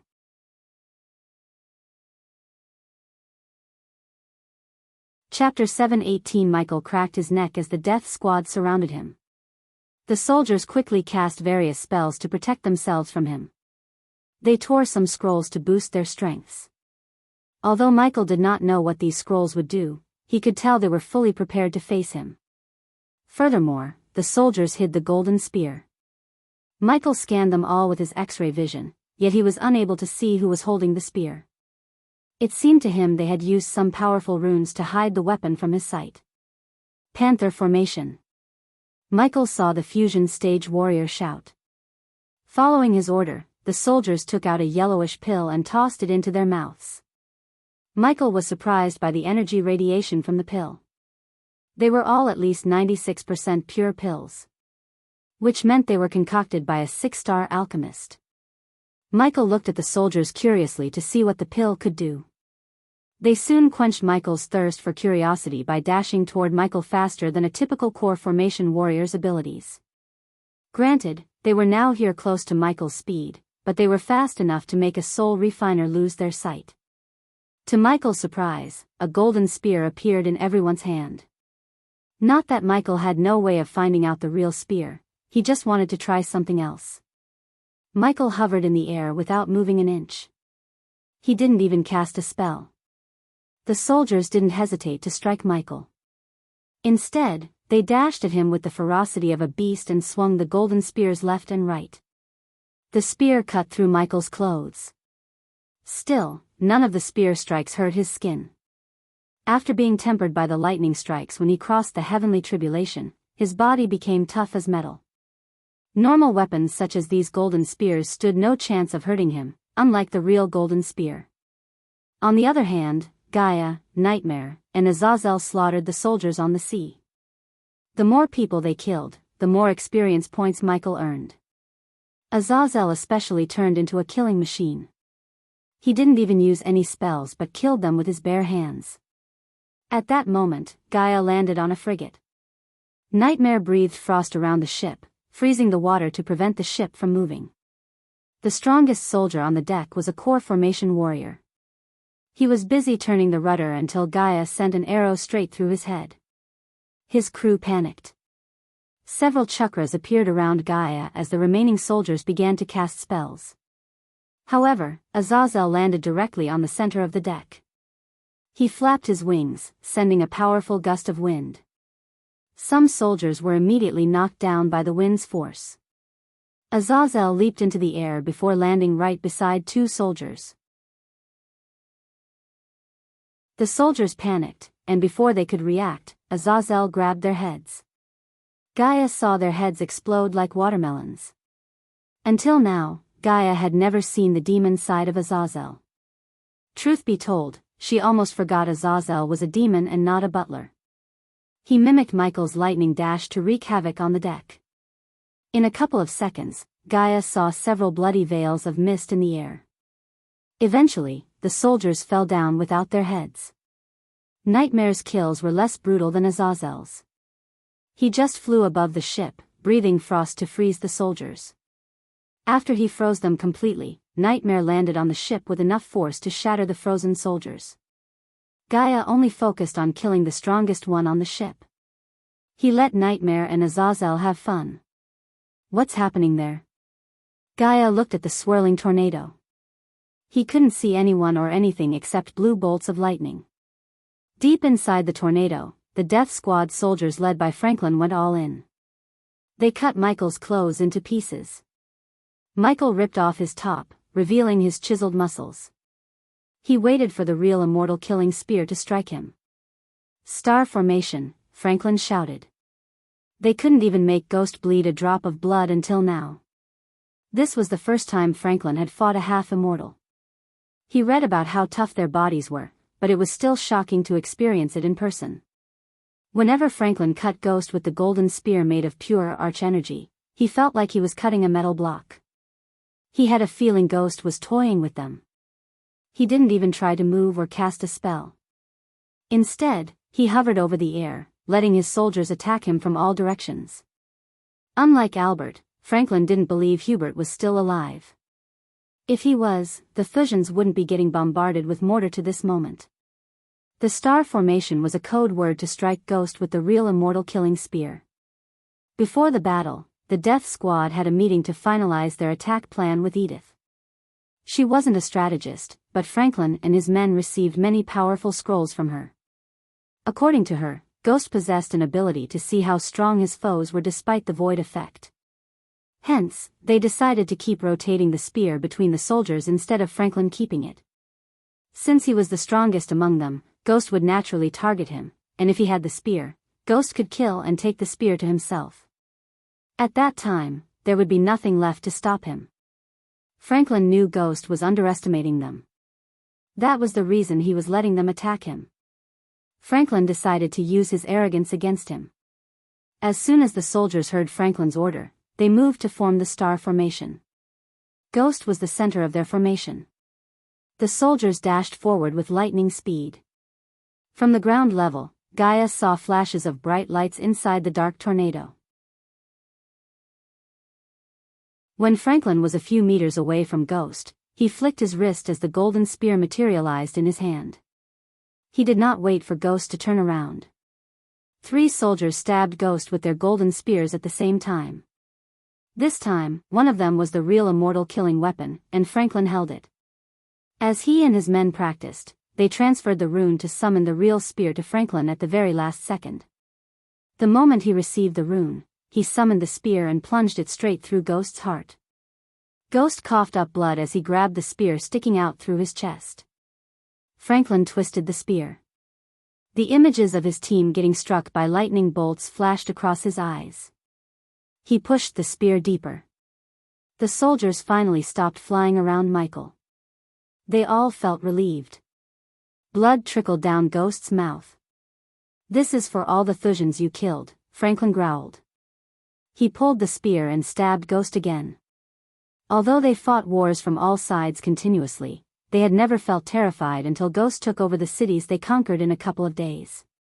He wiped off the entire battalion led by powerful generals without breaking a sweat. For the first time, every soldier in Thusia felt the sprout of fear growing in their hearts.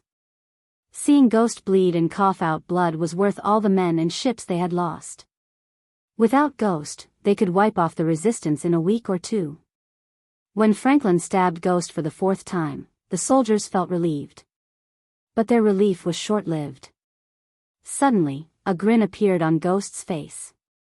He grabbed the spear and pulled it out of him. Franklin struggled to keep the spear in his hand as Ghost was too strong. "How did it feel?" asked Ghost. He spat out the blood.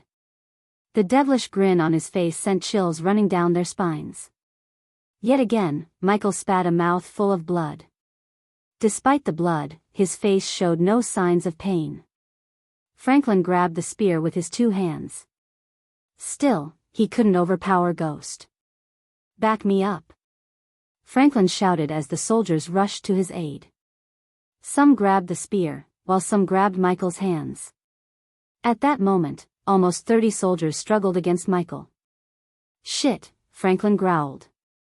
He felt he was slowly losing the spear to Ghost. Wind blast. Suddenly, a powerful gust of wind blasted everyone away from Ghost. They flung away like kites without an anchor in a storm. When Franklin regained his balance, he saw the golden spear in Ghost's hands. Franklin poured his energy into the summoning rune to call the spear back to him. The golden spear frantically trembled in Michael's hands until Franklin saw the rune on his palm shatter. Ghost finally moved his head upwards to take a look at Franklin. The wounds on his chest closed up in a few blinks of an eye. Michael raised the spear, swinging it playfully. How did it feel to have some hope? How did it feel when that hope shattered just like that? Michael snapped. "Your whole plan depended on this, right? What did you expect? You stabbed me with it, saying some bullshit, and I'd die like a villain?" Michael's chuckle echoed through the air. "Nightmare, it's time," Franklin heard Michael. The very next moment, Michael dashed at Franklin. He appeared before him in a blink of an eye. Franklin immediately cast a spell as an ethereal bow and arrow appeared behind him. The gigantic bow and arrow lit the sky with its brightness. When Michael grabbed Franklin by his neck, the bow released the giant arrow. The arrow hit Michael. To Franklin's surprise, the arrow shattered into sparks of fire. He saw a translucent shield appear around Ghost for a moment before the arrow hit him.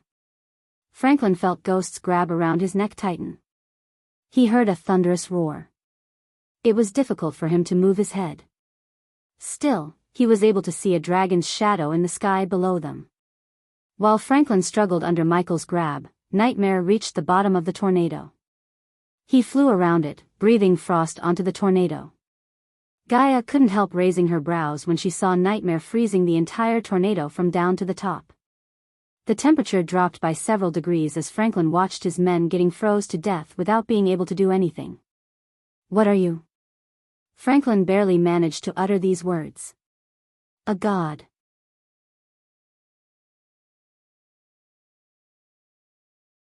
Chapter 719, Stab him with it, and the runes I engraved in it will take care of the rest, Franklin recalled Edith's words.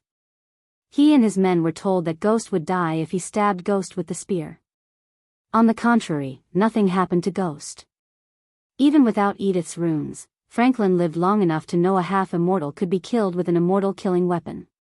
This spear was not like other immortal killing weapons.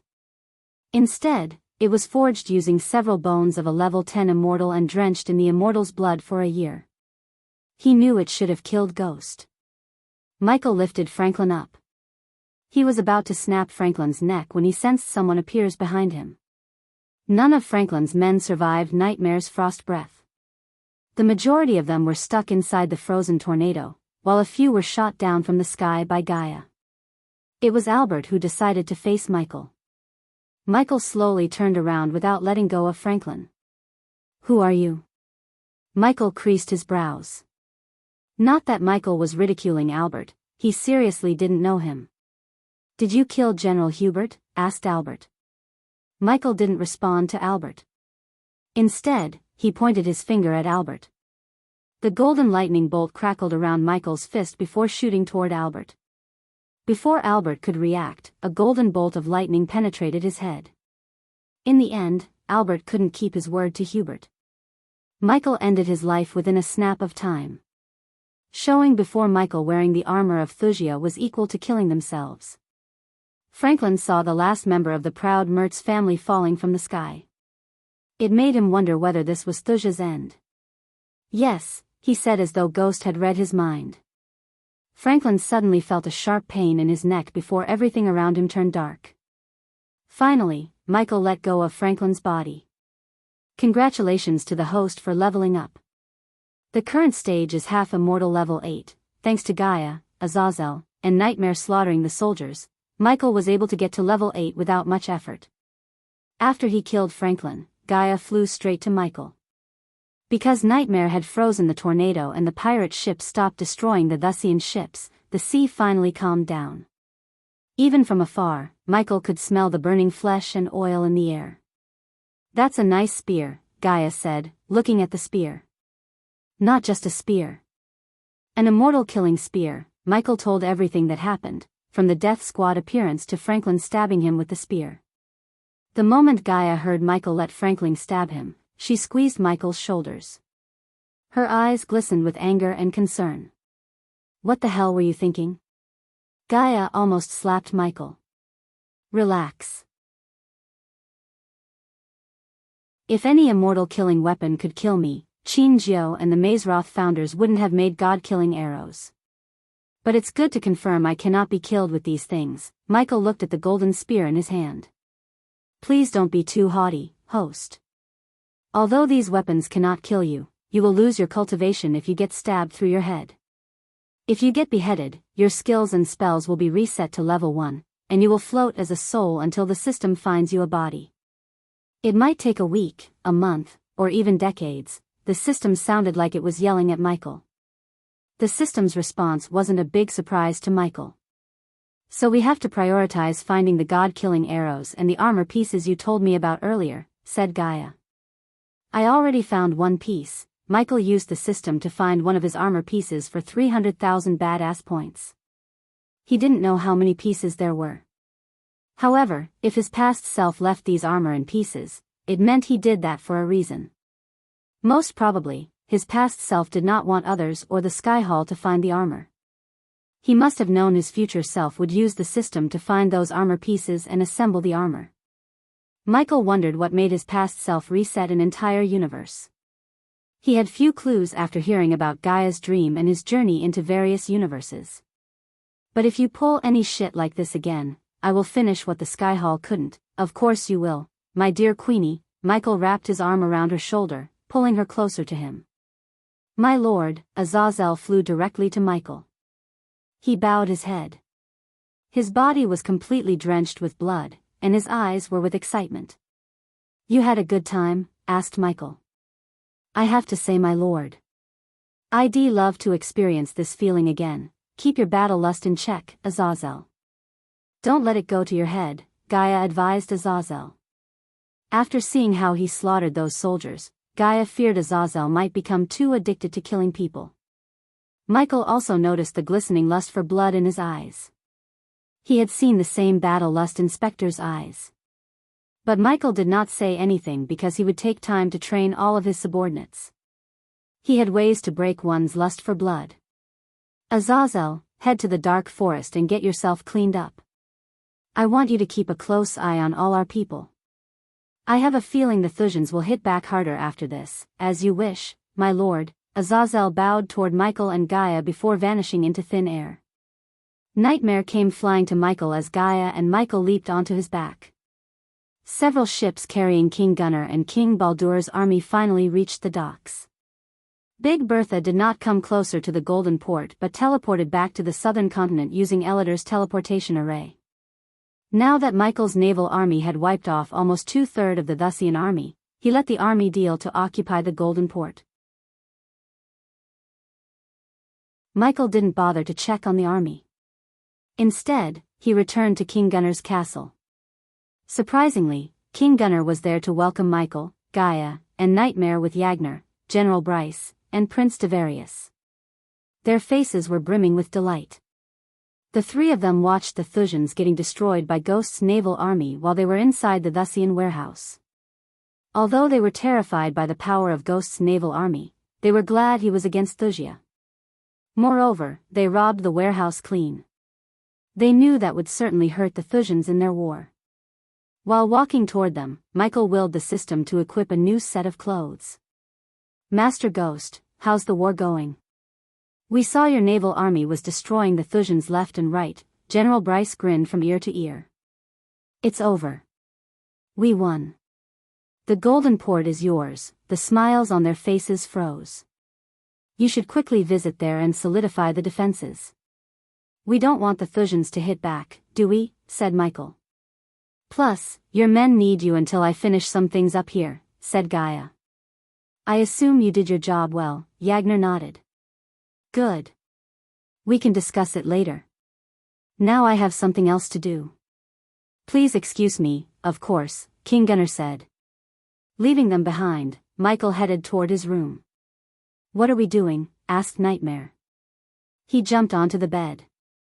Michael quickly closed the door and the curtains.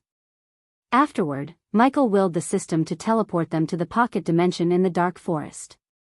Since the pocket dimension wasn't affected by winter, they felt warm and cozy. However, Michael was not in the mood to take a break. Instead, he took out the bottle filled with the royal dragon's blood. System, I have the royal dragon blood. So it's time to make Nightmare a royal dragon. It would cost the host 50,000 badass points, I know. Now tell me, what's the procedure? Asked Michael. Immediately, his badass points were reduced by 50,000. Please be advised the process of changing Nightmare's body from the molecular level will take up to a week. During this time, Nightmare will be unconscious, noted. Michael nodded. You just need to inject the blood into Nightmare and let the system take care of the rest. An 8-inch syringe materialized in Michael's hand. Just the sight of the needle made Nightmare hold Gaia's neck tightly. For some reason, he feared the needle. What do you plan to do with that? Asked Gaia. When Michael filled the syringe with the royal dragon's blood, her question was answered. Nightmare, I'd suggest closing your eyes. Nightmare cowered behind Gaia's head, hearing Michael. Oh, come on, you're not going to inject that thing into him. Gaia stopped Michael. Don't spoil him. He's a dragon. He won't even feel it. Michael rolled his eyes. Figure out another way. Gaia took a step back.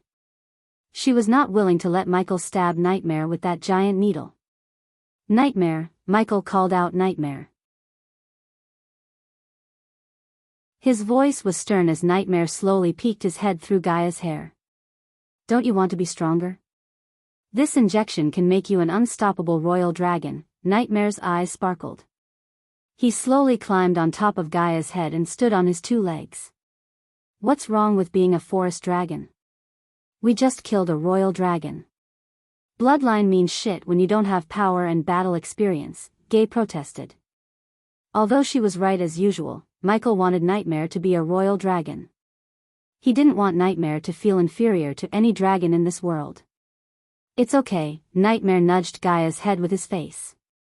He then leaped onto Ghost's hand and closed his eyes tight. Shoo, surprisingly, Gaia hissed, closing her eyes as though Michael was sticking the needle into her neck. Michael slowly injected the royal dragon's blood into Nightmare.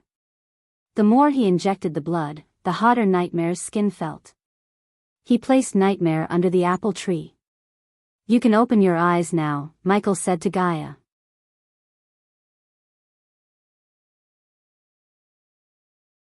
Chapter 720. The next day after the Golden Port battle, a group of men was riding their horses through the frozen paddy fields.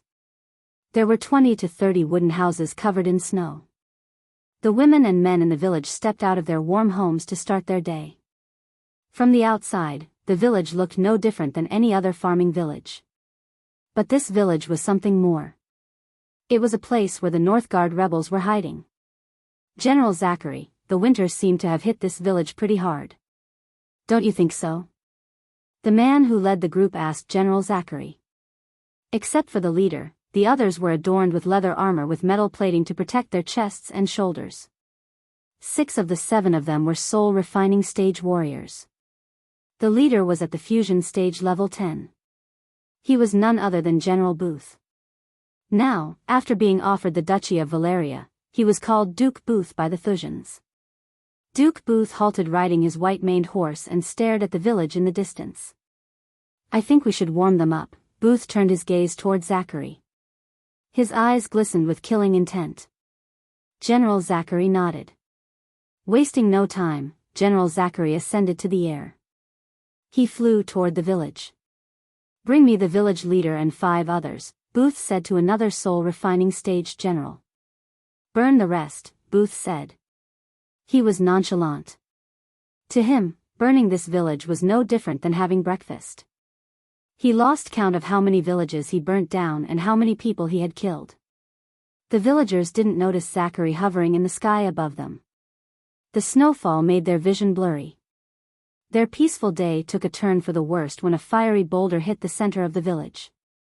The boulder hit the village with enough force to decimate the surrounding homes. Pieces of the fiery boulder scattered out, lighting the village like a Christmas tree. Some people screamed in shock, and some screamed in pain. General Austin was ordered to capture the village elder and 5 others. I hope the old man is still in one piece, General Austin said, looking at the fire engulfing the entire village. He headed for the only 2-story building in the village. If the village elder was somewhere, it would be this lavish home. Meanwhile, General Zachary rained down fire from above. General Austin flew through the falling fiery boulders to the village elder's home. General Booth watched the village burn with a calm face. Zachary is definitely having fun with his new spell, Booth chuckled. He gifted the spell to Zachary for capturing Prince Davarius. People would literally kill to have such a powerful epic-class spell. The destruction this spell brought could be compared to a legendary class spell. The boulders crushed the villagers and burnt their skin off. To this moment, the villagers had no idea why they were being slaughtered. Suddenly, 5 men shot toward the sky from the village. They wore silver robes and hoods to cover their heads. Booth and his general were familiar with the robes. Their robes once represented the Northgard royal family, and now, they belonged to the rebels led by Prince Davarius. Booth's mission was simple. He wanted to burn down some villages and take a few hostage. Unfortunately, he decided to burn down this village because the rebels chose this place to hide. General Zachary didn't even flinch when he saw the rebels. It's because of you those villagers are dying right now, Zachary said with a devilish grin on his face. Fury and rage glistened under the rebels' hoods. The Thusians had invaded their homeland, pillaged their farms, feasted on their women, and burnt down villages. Simply put, the Thusians turned a once peaceful kingdom into a war zone. They did nothing to you, bastard. One of the rebels couldn't keep his rage contained. He dashed at Zachary with his sword raised. The sword radiated a violet light. Hand of Justice, Zachary cast a spell as a fist made of sparkling silver energy materialized above the rebel. The rebel swung his sword left and right, trying to cut the fist. However, the power gap between a core formation warrior and a soul refining stage warrior with cosmic energy coursing through his body was gigantic. The fist opened up, grabbed the rebel, and squeezed him until he turned into a bloody paste. Before the other rebels could retaliate, Zachary raised his hand as several boulders soared down the sky and landed right on top of the rebels. The fire enveloping the boulders burnt down the rebels. They couldn't even defend themselves against Zachary. Booth watched the rebels' burnt bodies falling down from the sky with an amused smile. Booth didn't give a damn about the rebels. Otherwise, he would have ordered his men to capture them. No, Booth had bigger plans for the villagers. After killing the rebels, Zachary cast the meteor spell once again, not because he was required to but because he liked casting his new spell. In a few minutes, the village was completely destroyed. Furthermore, the spells turned the flat village into a massive crater. The village elder's house finally crumbled down to pieces. Luckily, Austin managed to grab the elder and 5 others in a bubble before Zachary destroyed the house. Despite the winter, the air became hotter. It took a few moments for the silence to take over the village. Except for the sound of crackling wood, one could hear nothing. When Zachary and Austin returned to Booth, he saw the unconscious bodies of the village elder and 5 others. "Send them to my castle," Booth waved his hand casually. Zachary nodded as he took out a golden scroll. When he tore the scroll, a bright light enveloped the villagers. The light disappeared as soon as it appeared with the villagers. "Where to your grace?" asked Zachary. "Isn't there another village nearby?" asked Booth. His men bobbed their heads up and down. "Then let's go there." The next day after Booth's visit to Northgard, Booth was ordered to meet someone from the Guardian Guild. Booth stood before the mirror, neatly combing his hair and mustache. Usually, Booth preferred to be in armor and avoid fancy robes, but today was an exception. Apparently, the man he was about to meet was a major financial backer of the Guardian Guild. So Princess Victoria ordered him to be on his best behavior. "Why can't Edith meet with this old pig?" Booth snickered. "Your Grace, Lord Oswald is waiting for you in the guest room." Booth heard his maid sound gentle and sweet as always. "I'll be there in a minute," said Booth. He adjusted his robes one last time and walked out of the room. By the time he reached the guest room, he saw a short man with no hair whatsoever on his head munching on the apples waiting for him. The man's belly was big enough to make Booth doubt whether he had swallowed a pig whole. "Duke Booth," the man grinned from ear to ear. Bits of pieces of apple flew out of his mouth. He was simply disgusting in Booth's eyes. Nonetheless, he had to show this man some respect in order to get his help. "Lord Oswald, I hope you had a pleasant trip." Booth let out a phony smile. "It was wonderful," Lord Oswald clapped. "I honestly didn't think Princess Victoria would personally reach out to me and ask me to meet you." "This must be pretty important given the unfortunate circumstances," said Oswald. "It's not unfortunate, just a few bumps on the road. With your help, we can sort it out in no time," said Booth. "My help? I am not sure what I can do to help you in this war, Duke Booth." Oswald scratched his bald head. Booth was not stupid to believe Oswald. He knew very well the man was trying to play hardball. "I heard Lord Oswald has taken a liking to a piece of land in Valeria." "Is there any truth to what I heard?" asked Booth. People like Oswald had no chance of reaching higher cultivation stages. Hence, they loved wealth, land, and women more than they loved cultivation resources. Although Oswald had enough wealth to feed at least 5 generations, he lusted for more wealth and land. Victoria knew this. Her spies had been following Oswald for at least 6 months now. "I did like the land of Duke Booth. But I heard it belonged to Queen Valeria's family," Oswald sighed. "I can literally imagine a 5-acre vineyard, the smell of ripe grapes and the sweet taste of high-quality wine." Booth leaned forward. "What if I tell you I can get you the land and help you build the vineyard of your dream?" Oswald pretended to be surprised. But inside, he knew he could get his hands on the land. Thanks to Ghost, the Thusians had no choice but to come to him. In exchange for? Oswald dragged his words. "In exchange for the Guardian Guild to send their rogue immortals to deal with Ghost," said Booth.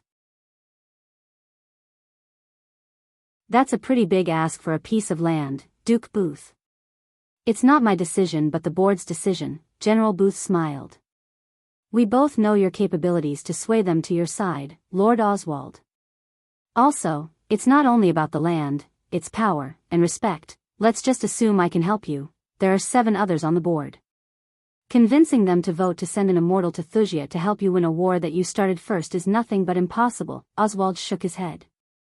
"You've made the impossible possible by rewriting the rules, Lord Oswald. Don't you think the land would go nice with the princess? Oswald was pleasantly surprised. What do you mean by that, Duke Booth? Oswald asked. His jaw almost dropped down. I mean, once you sway the board to send an immortal to put an end to Ghost, His Majesty would be happy to offer Princess Victoria's hands to your son in marriage. I am pretty sure that's worth more than the votes of your fellow board members. Are you joking with me right now, Duke Booth? Asked Oswald. Booth's smile disappeared from his face. Do I look like I am joking, Lord Oswald?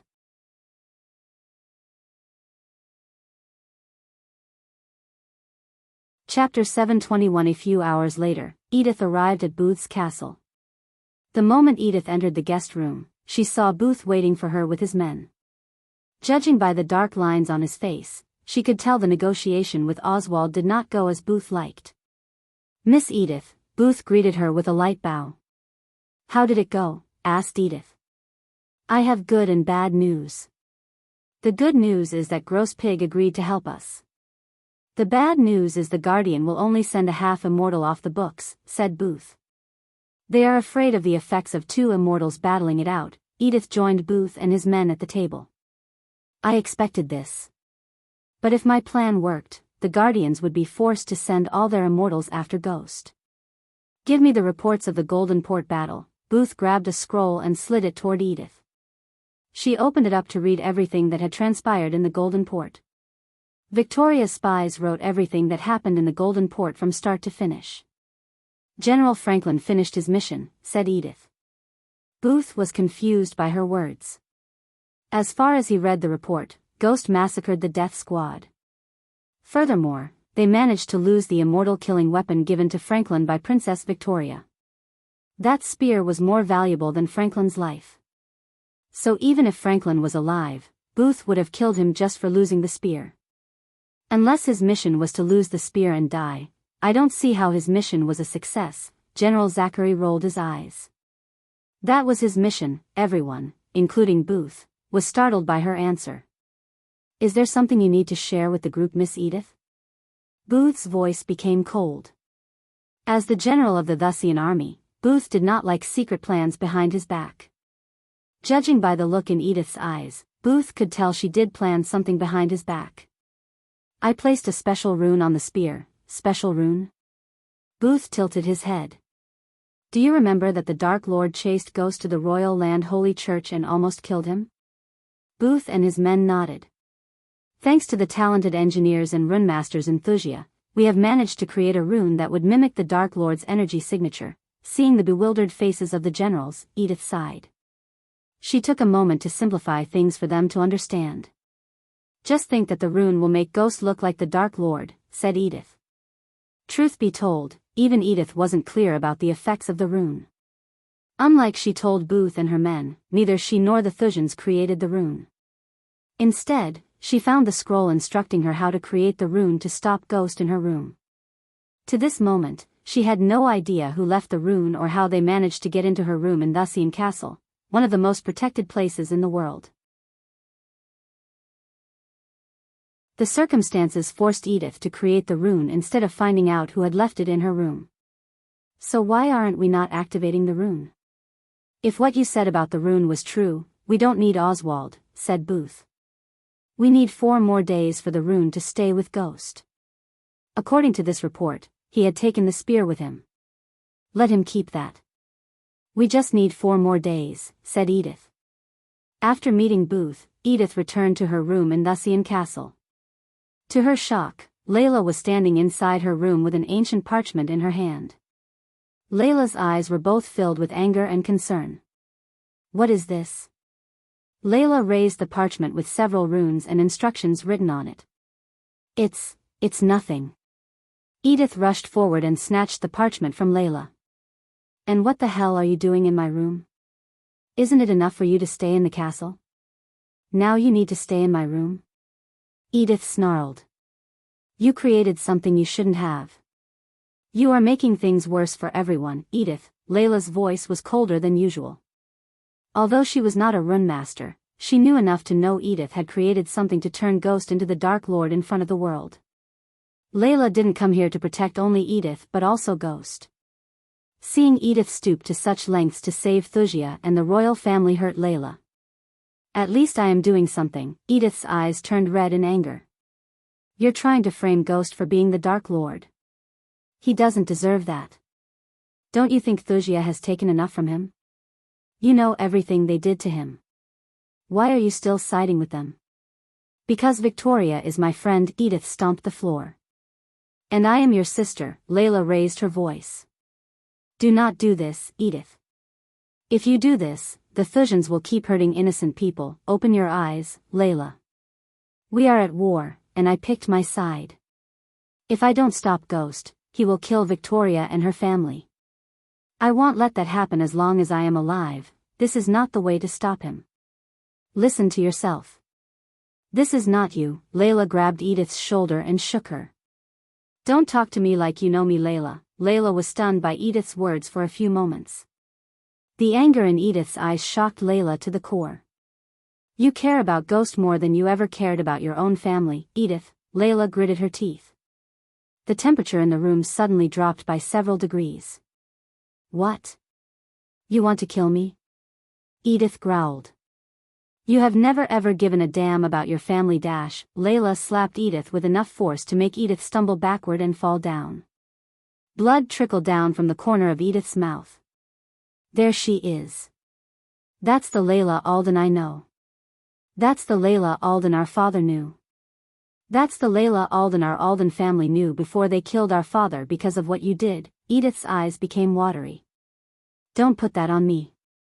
Father had no right to give his word to someone else about marrying me.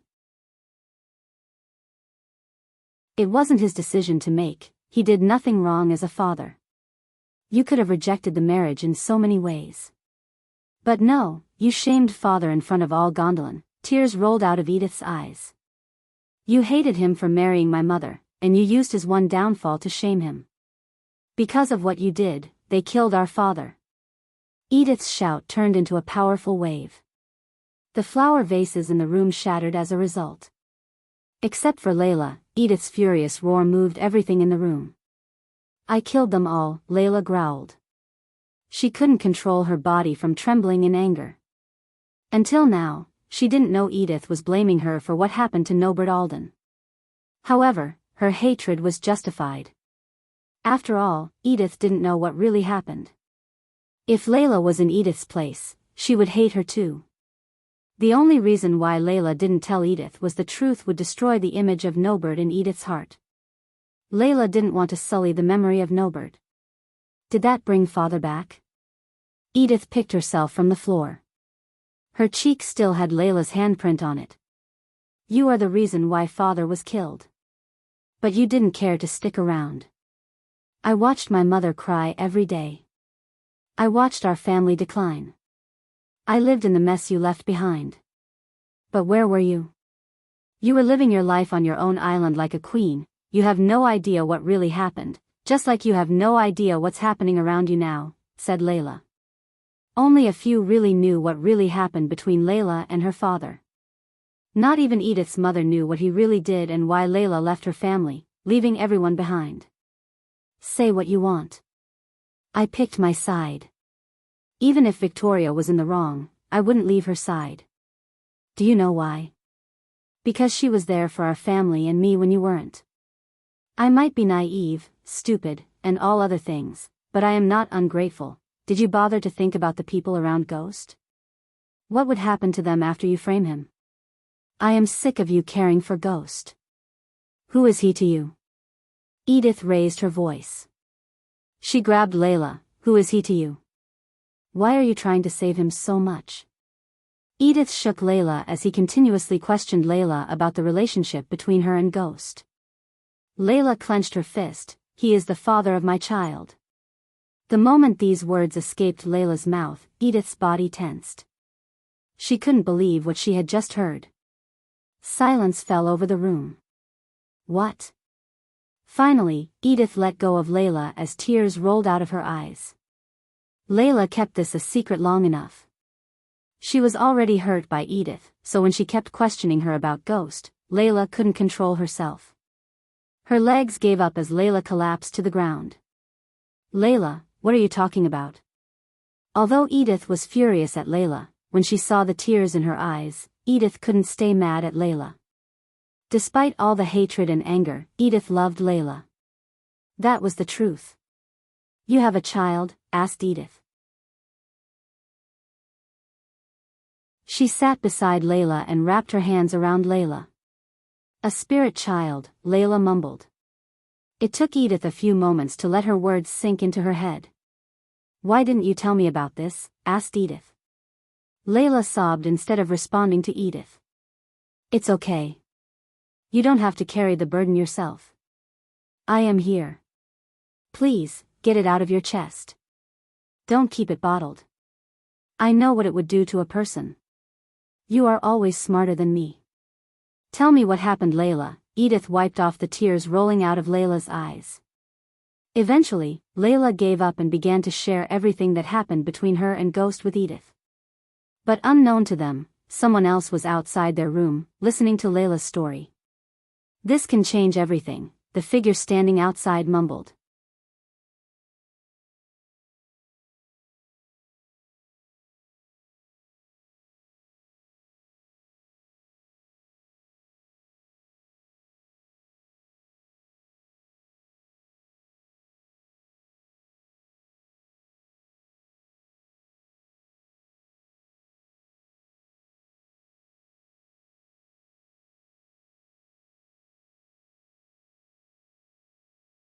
You have a minute to leave this place, Johanna growled.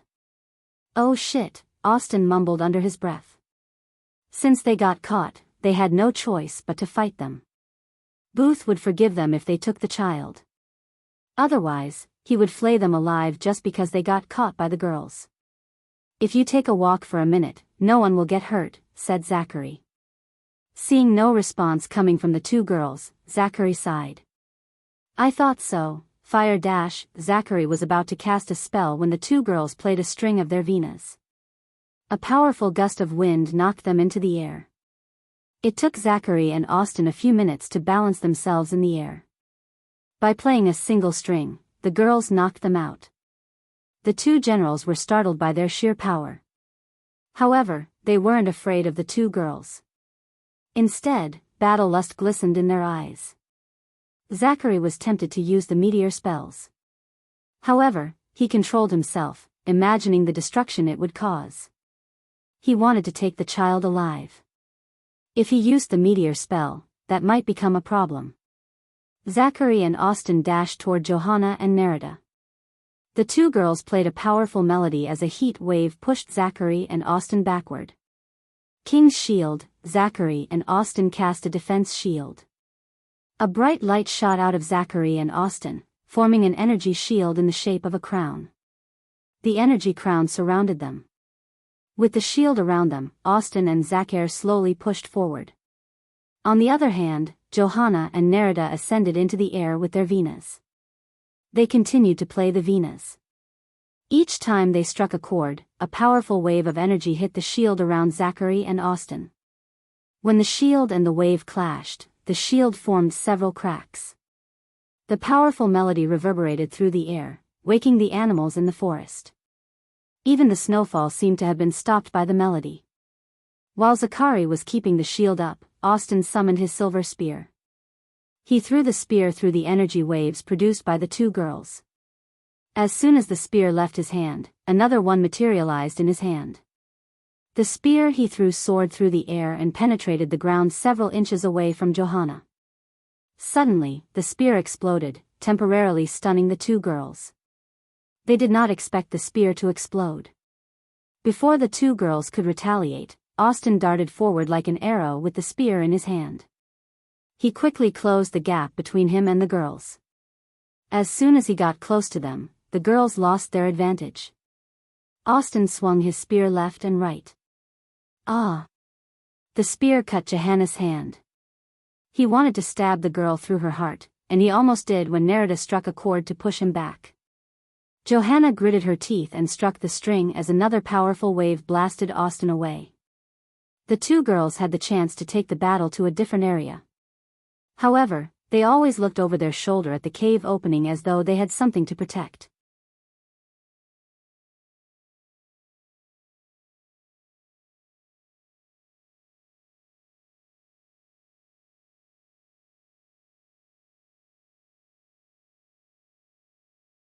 Chapter 724. Michael was busy dealing with the aftermath of the Golden Port battle. At that North Guard, he was in a room filled with sacks of grain, artifacts, food, crates of potions and pills, and gold coins. Everything in front of him was his share of the Golden Port warehouse. Michael kept everything in the dark forest. "My lord," Azazel appeared behind Michael. "What is it?" asked Michael without even turning around. His mind was occupied with future plans.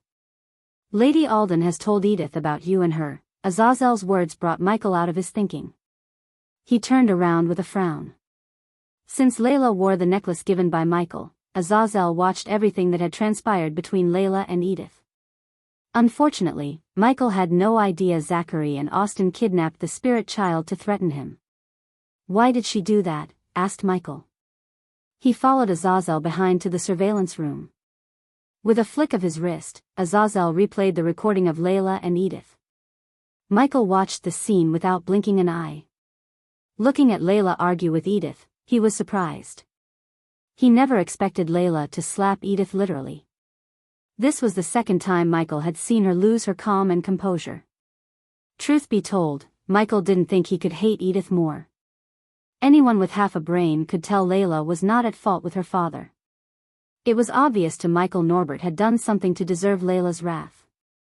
But her family matter was not Michael's concern. By telling Edith what had happened between him and her, Layla had given something that could be used against both of them to Edith, a lackey of Victoria. "Azazel, go to the Rainbow Island and make sure everything's fine," Michael immediately ordered Azazel. "As you wish, my lord." Azazel knew the urgency of the matter.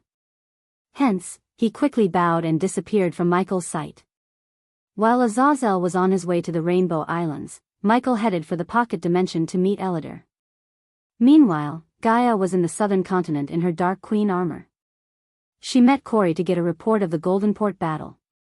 Since they achieved an overwhelming victory, Gaia ordered all the crew to take a day and celebrate as they saw fit, except the crew of Big Bertha.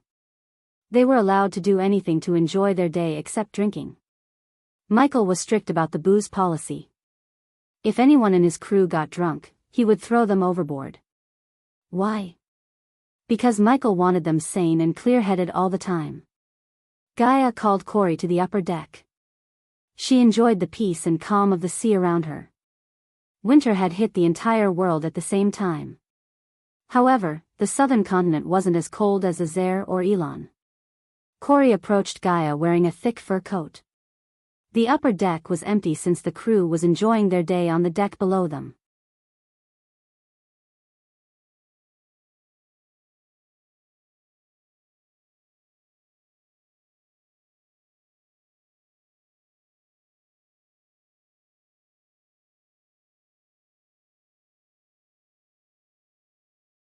Chapter 725, Don't lose your shit when we are in the capital.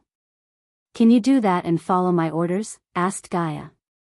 Devarius nodded his head. The two of them began to head toward the capital. What that bastard Booth was doing here? Devarius growled. He could have sent his men to do all this.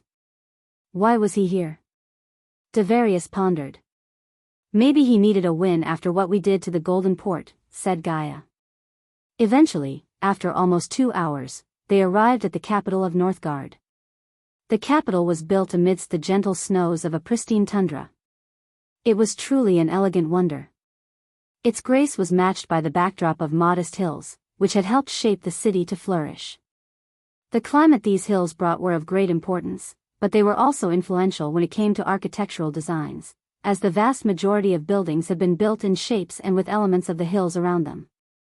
The city was littered with various buildings, and their beauty was only matched by each other. Before the war, trade was at an all-time high in the capital. It had drawn a lot of attention, including King Maxim Barnes. Over time, new cultures left their mark not just on the city's people but also on the city's identity. Unlike any other cities or kingdom in the Azer continent, Kingdom Northgard and its capital had the highest number of other races. It was this multicultural identity that had truly left its mark. Hundreds of shops, inns, and ethnic restaurants offer a plethora of culinary choices. Those who would feel hungry for something else could enjoy nature, one of the many natural wonders, lakes, or peaceful grass fields. At that moment, the capital seemed gloomy. Gaia could barely see any people on the streets, which were completely blanketed by knee-high snow. Seeing the sorry state of the capital ached Devarius' heart. He saw his family's castle on top of the hill, covered in snow. He was tempted to visit the castle. We would have welcomed the Thujans with open arms. We were a peaceful kingdom, Devarius' voice stuttered. It's our fault for not being strong enough to protect our people, Devarius blamed himself. No. The Thujans were just stronger. Plus, no matter what, Maxim would have always tried to take over your kingdom, said Gaia. Why? Trade, Gaia simply said. Suvan is the fruit basket of the continent. Zulon has mines. Ithilin is an impenetrable nature fortress. Gaia didn't say anything about the existence of the cosmic stream in Ithilin. And Northgard, he targeted it for trade. A trade that would take a year through the Golden Port could be made in 3 or 4 months through Northgard. Besides, the only bridge to reach Ithilin by land is connected to Northgard. Her words made perfect sense to Devarius.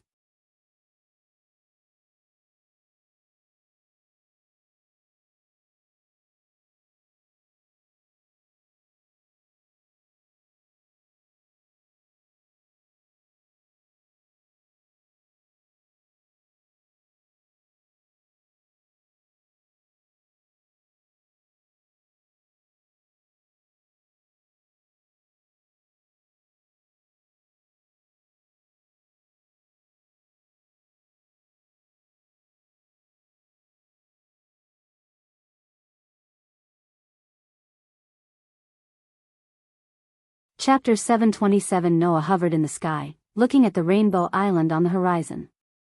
For some reason, he had a bad feeling in his gut. Noah, why are you waiting here? Noah heard Andreas' voice in his head.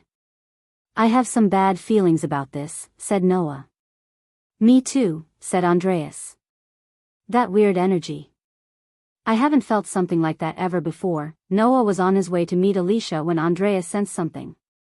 He immediately ordered Noah to follow his directions. Truth be told, Noah had never seen his teacher shocked like this. So Noah did not waste any time as he did what he was told to. To his surprise, Andreas led to the outskirts of the Rainbow Islands. We don't have all day, Noah, said Andreas. With a nod, Noah flew forward toward the island. To Noah's shock, he saw Nerida and Johanna on the ground, unconscious. He felt some strange energy fluctuations in the air. Judging by the look of the ground, Noah could tell a decisive battle had occurred here. Noah quickly landed beside Johanna and Nerida. Miss Johanna, Moss Nerida, Noah called out to them. He gently shook their shoulders, but they didn't respond. Noah placed his finger on their necks, sensing their pulses. Fortunately, they were alive. Noah was about to retrieve healing potions from his space ring when Andreas materialized before him. Don't wake them up. I sense something inside. Let's go check first. What about them? They can tell us what happened here once we wake them up, said Noah. And might stop us from investigating the place. You know I am right, so come. Andreas gestured at Noah to stand up and follow him into the cave. Having no choice, Noah followed behind Andreas. The place looked somewhat different than the last time Noah visited. He met Layla to give her the Witcher stone. While walking into the cave, Noah noticed countless scribbles on the wall. They all looked weird and quirky, like a child's painting. The further he walked into the cave, the more Noah felt the strange energy in the air. Andreas and Noah made their way forward in silence. What in the hell is that? Asked Andreas, looking at the glimmering tear in the space itself. The tear pulled both of them into it. Noah resisted the pull as Andreas moved closer to inspect it. A realm tear, said Andreas. Something happened here. No shit, said Noah with a hint of sarcasm in his tone. Noah joined Andreas in front of the realm tear. This was the first time Noah had seen one. Is it like a portal? Asked Noah. He was tempted to touch and look through the tear, but he controlled himself. No. The very fabrics of space and time itself had been torn by something. We need to know what happened here. Andreas' voice became extremely grave. Then we have to wake those two up. They can give us the answers we want, Noah suggested.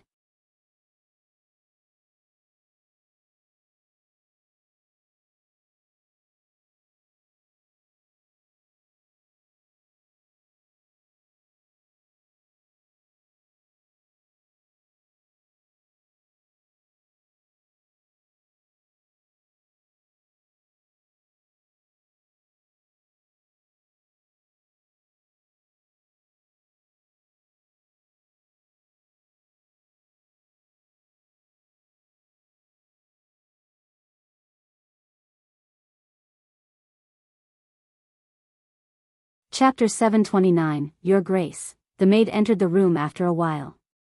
Booth put the head back in the box and summoned Edith. Miss Edith is waiting for you, said the maid. Good. Let her in, Booth ordered the maid. Despite what happened, Booth didn't show any anger in his tone. As you wish, Your Grace, the maid bowed and left the room. Booth silently waited for Edith, staring at the snow-covered city through the window. The people of Valeria had no worries with their guardians looking over them. Unlike the other parts of Azair, the war didn't touch the land of Valeria. Booth was a great general and even greater duke than many had expected. His ruthlessness, coupled with King Maxim's financial support, turned once ordinary duchy into an extraordinary place. Many Thujans preferred to live in Valeria more than even Diamond Valley. But Booth knew the tranquility he sees is temporary. The moment Ghost stepped into his duchy, it would be thrown into war. Ghost could attack them in an all-out war. Instead, he was taking his time, just like Booth did to the sanctuary. It was not an understatement to say the majority of the Thujans were terrified, including the royal family. The last time Booth met Queen Valeria, she seemed as graceful and courageous as before, yet Booth could see the fear in her eyes. The loss they suffered in the Golden Port battle was slowly taking effect. Without the Golden Port, they would face hardships in bringing food to survive the winter. If that was not trouble enough, Booth read the reports that Ghost's army was planning to launch a full-scale attack on Northgard. Duke Booth, his train of thought was abruptly stopped by the gentle voice of Edith. Come in, Booth said. He slowly turned around, gesturing for Edith to take a seat before him. I have a gift for you. I received it, but I feel like you also deserve to see it, said Booth. Is that the gift? Edith pointed at the wooden boxes. As a rune master, she could see engraved runes in the wooden box. Yes, nodded Booth. He slowly sat on his chair before sliding the box toward Edith. She took the box in her hand. For a few moments, Edith looked around the box. It felt heavy in her hands. Finally, Edith placed the box on her lap and slowly opened the top. The moment she opened the box, a pungent stench of blood hit her nostrils. Her eyes widened as she felt a chill looking at the severed head. Ah! She threw the box in the air. With a flick of his wrist, Booth controlled the box and made it safely land on it with the head still inside. Edith's face was pale. She breathed heavily. Guess who that is? My nephew Kevin, Booth said without showing any signs of anger in his tone. He went to capture that bitch of a general Ghost have with the iron cage you engraved with your runes, Booth said. He was nonchalant. Edith was not in the mood to be shocked. Rather, she was too terrified. The image of the severed head, the dead eyes staring back at her, haunted her mind. Booth gave Edith some time to collect her thoughts. I want to see the cage, said Edith. My men are bringing the cage here as we speak. But Miss Edith, I am having doubts about your skills. If your plan to frame Ghost as the Dark Lord didn't work, we are all royally screwed. You know that, right? Edith did not respond to Booth for a few moments. I still believe no human could have escaped the cage, said Edith. Your Grace, Booth heard a soldier's voice coming from outside the door. The cage is in the backyard, said the soldier. Miss Edith, Booth and Edith left the room without wasting time. They headed straight to the backyard, where everything was covered in snow. The dummies for the soldiers to practice almost drowned in the snow. The servers were still sweeping the snow, and some mages helped them by casting a fire spell to melt the snow. When they saw Booth and Edith, they immediately stopped what they were doing and bowed.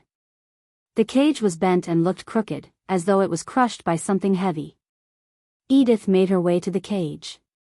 She walked around the cage. What happened to it? Asked Edith. Miss Edith. We found the cage under the rubble of the underground prison. Whoever attacked our men destroyed the place completely, said the soldier. Since Booth did not tell his men who attacked the Northgard trap designed for General Elia, the soldiers assumed it was an unnamed assailant who attacked the place. They didn't even know about the death of Kevin. That explains the state of this cage, nodded Edith. Suddenly Booth creased his brows. He slowly walked to the cage and leaned forward to inspect the two bent metal bars closely. What is that? Asked Edith, pointing at a strange-looking scale imprinted on the bar. Booth gently grabbed the violent scale and peeled it off the bar. He raised it in the air, a scale of a naga, Booth mumbled. The scale glimmered in the light. It still radiated a faint glow. Anyone else would have mistaken the scale for a snake or a creature, but not Booth. He was too familiar with the nagas. After all, he spent a good part of his life in Nagaland. Hence, he knew more about the nagas than anyone in the kingdom. How did it end up in the cage? Booth asked himself. Edith quickly conjured a ball of light. When she placed the light closer to the cage, the light illuminated a handprint on each bent bar. The handprint on the bar was several times bigger than a typical human's handprint. You doubted my skills. And now, I am doubting your spy's skills, Edith said. She didn't like the way Booth ridiculed her skills. When Booth was building the cage and asking for her help, she clearly mentioned that no humans could escape the cage for 5 long hours. The plan was to capture Elia, knock her down within the cage, and transport her to Valeria to use as a hostage. Although the Nagas and humans looked the same when a Naga was in their human form, the Nagas were several times stronger when they transformed into their true form. In their true form, they became the strongest race, only next to the sea folk. Some Nagas could even fight a fully grown dragon head-to-head. In other words, humans were nowhere near a Naga in terms of strength and power. So if the Naga was trapped inside a cage, he or she could break the cage with minimal effort. The report clearly stated they captured that girl. Booth recalled the report he read. His spies were no fools to mistake someone else for Ghost's general and fiancé. Booth turned his gaze toward the soldiers, put the cage in the storeroom. Booth ordered his men. Afterward, he quickly made his way back to his room, followed by Edith. When the two of them reached the room, Booth put the scale inside a small wooden box. The reports don't lie. My men captured Elia, and she was the one inside the cage, said Booth. His voice and face became more serious than usual. Shock and surprise were written all over her face. She had been surprised too many times today. First, her sister revealed that she has a spirit child with Ghost. Now, Booth implicates that Elia might be a Naga. The scale Booth found and the sheer strength required to bend the bars she enhanced with runes all suggested a human couldn't have broken out of the cage. She is a Naga in human form. That explains her powers, said Booth. Only a few survived Gaia's slaughter, and they spread tales that almost sounded too terrifying to believe. Booth heard those who survived became insane. Even the best of his generals lost their lives to her. He always wondered how a typical human girl like her could be that powerful. Her origin as a Naga explained a lot.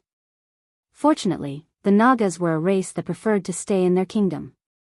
One could rarely see a Naga outside their kingdom. Moreover, the Nagas kept a list of their citizens who ventured outside Nagaland. Thanks to the Nagas' cautious nature, Booth had a chance to discover Elia's identity. At this point, Booth believed even her name Elia was anything but true. I have a few contacts in Nagaland. So I'll find out who she really is, said Booth. I have a better way. Give me a day, said Edith. If Booth had contacts in Nagaland, Edith knew the princess of Nagaland herself. You care to tell me what you're planning to do? Booth tilted his head. Believe me. It's better this way, said Edith. Booth did not argue with Edith. A day wouldn't make a difference.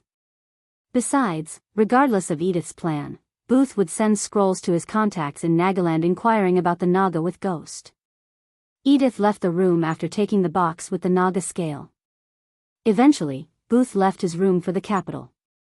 He was ordered to meet Princess Victoria in the castle. They had to plan ahead for the upcoming battles. By nightfall, Booth arrived at Maxim Barnes Castle. He was welcomed by a group of crimson-red armored soldiers who were armed to the teeth. Powerful mages and archers accompanied the knights. They led Booth to the war room, where he met Princess Victoria. Your Royal Highness, Booth dropped to his one knee, facing the princess. Rise, Duke Booth, please, call me General Booth as you always do, Your Royal Highness. A slight smile emerged on Victoria's face. Only a few people had the ability to make Victoria smile, and Booth was one of them. He practically raised Princess Victoria with her parents. In public, Booth was a stoic general, but when they were in private, Booth was like a doting uncle to Victoria. Simply put, Booth loved Victoria more than he loved anyone in his own family, including Kevin. If Victoria's head was in the box instead of Kevin's, Booth would have gone berserk and destroyed everything in his path. You're tuning in to the Carefree Valley YouTube channel. Don't forget to subscribe and join us on this journey to catch the most captivating stories.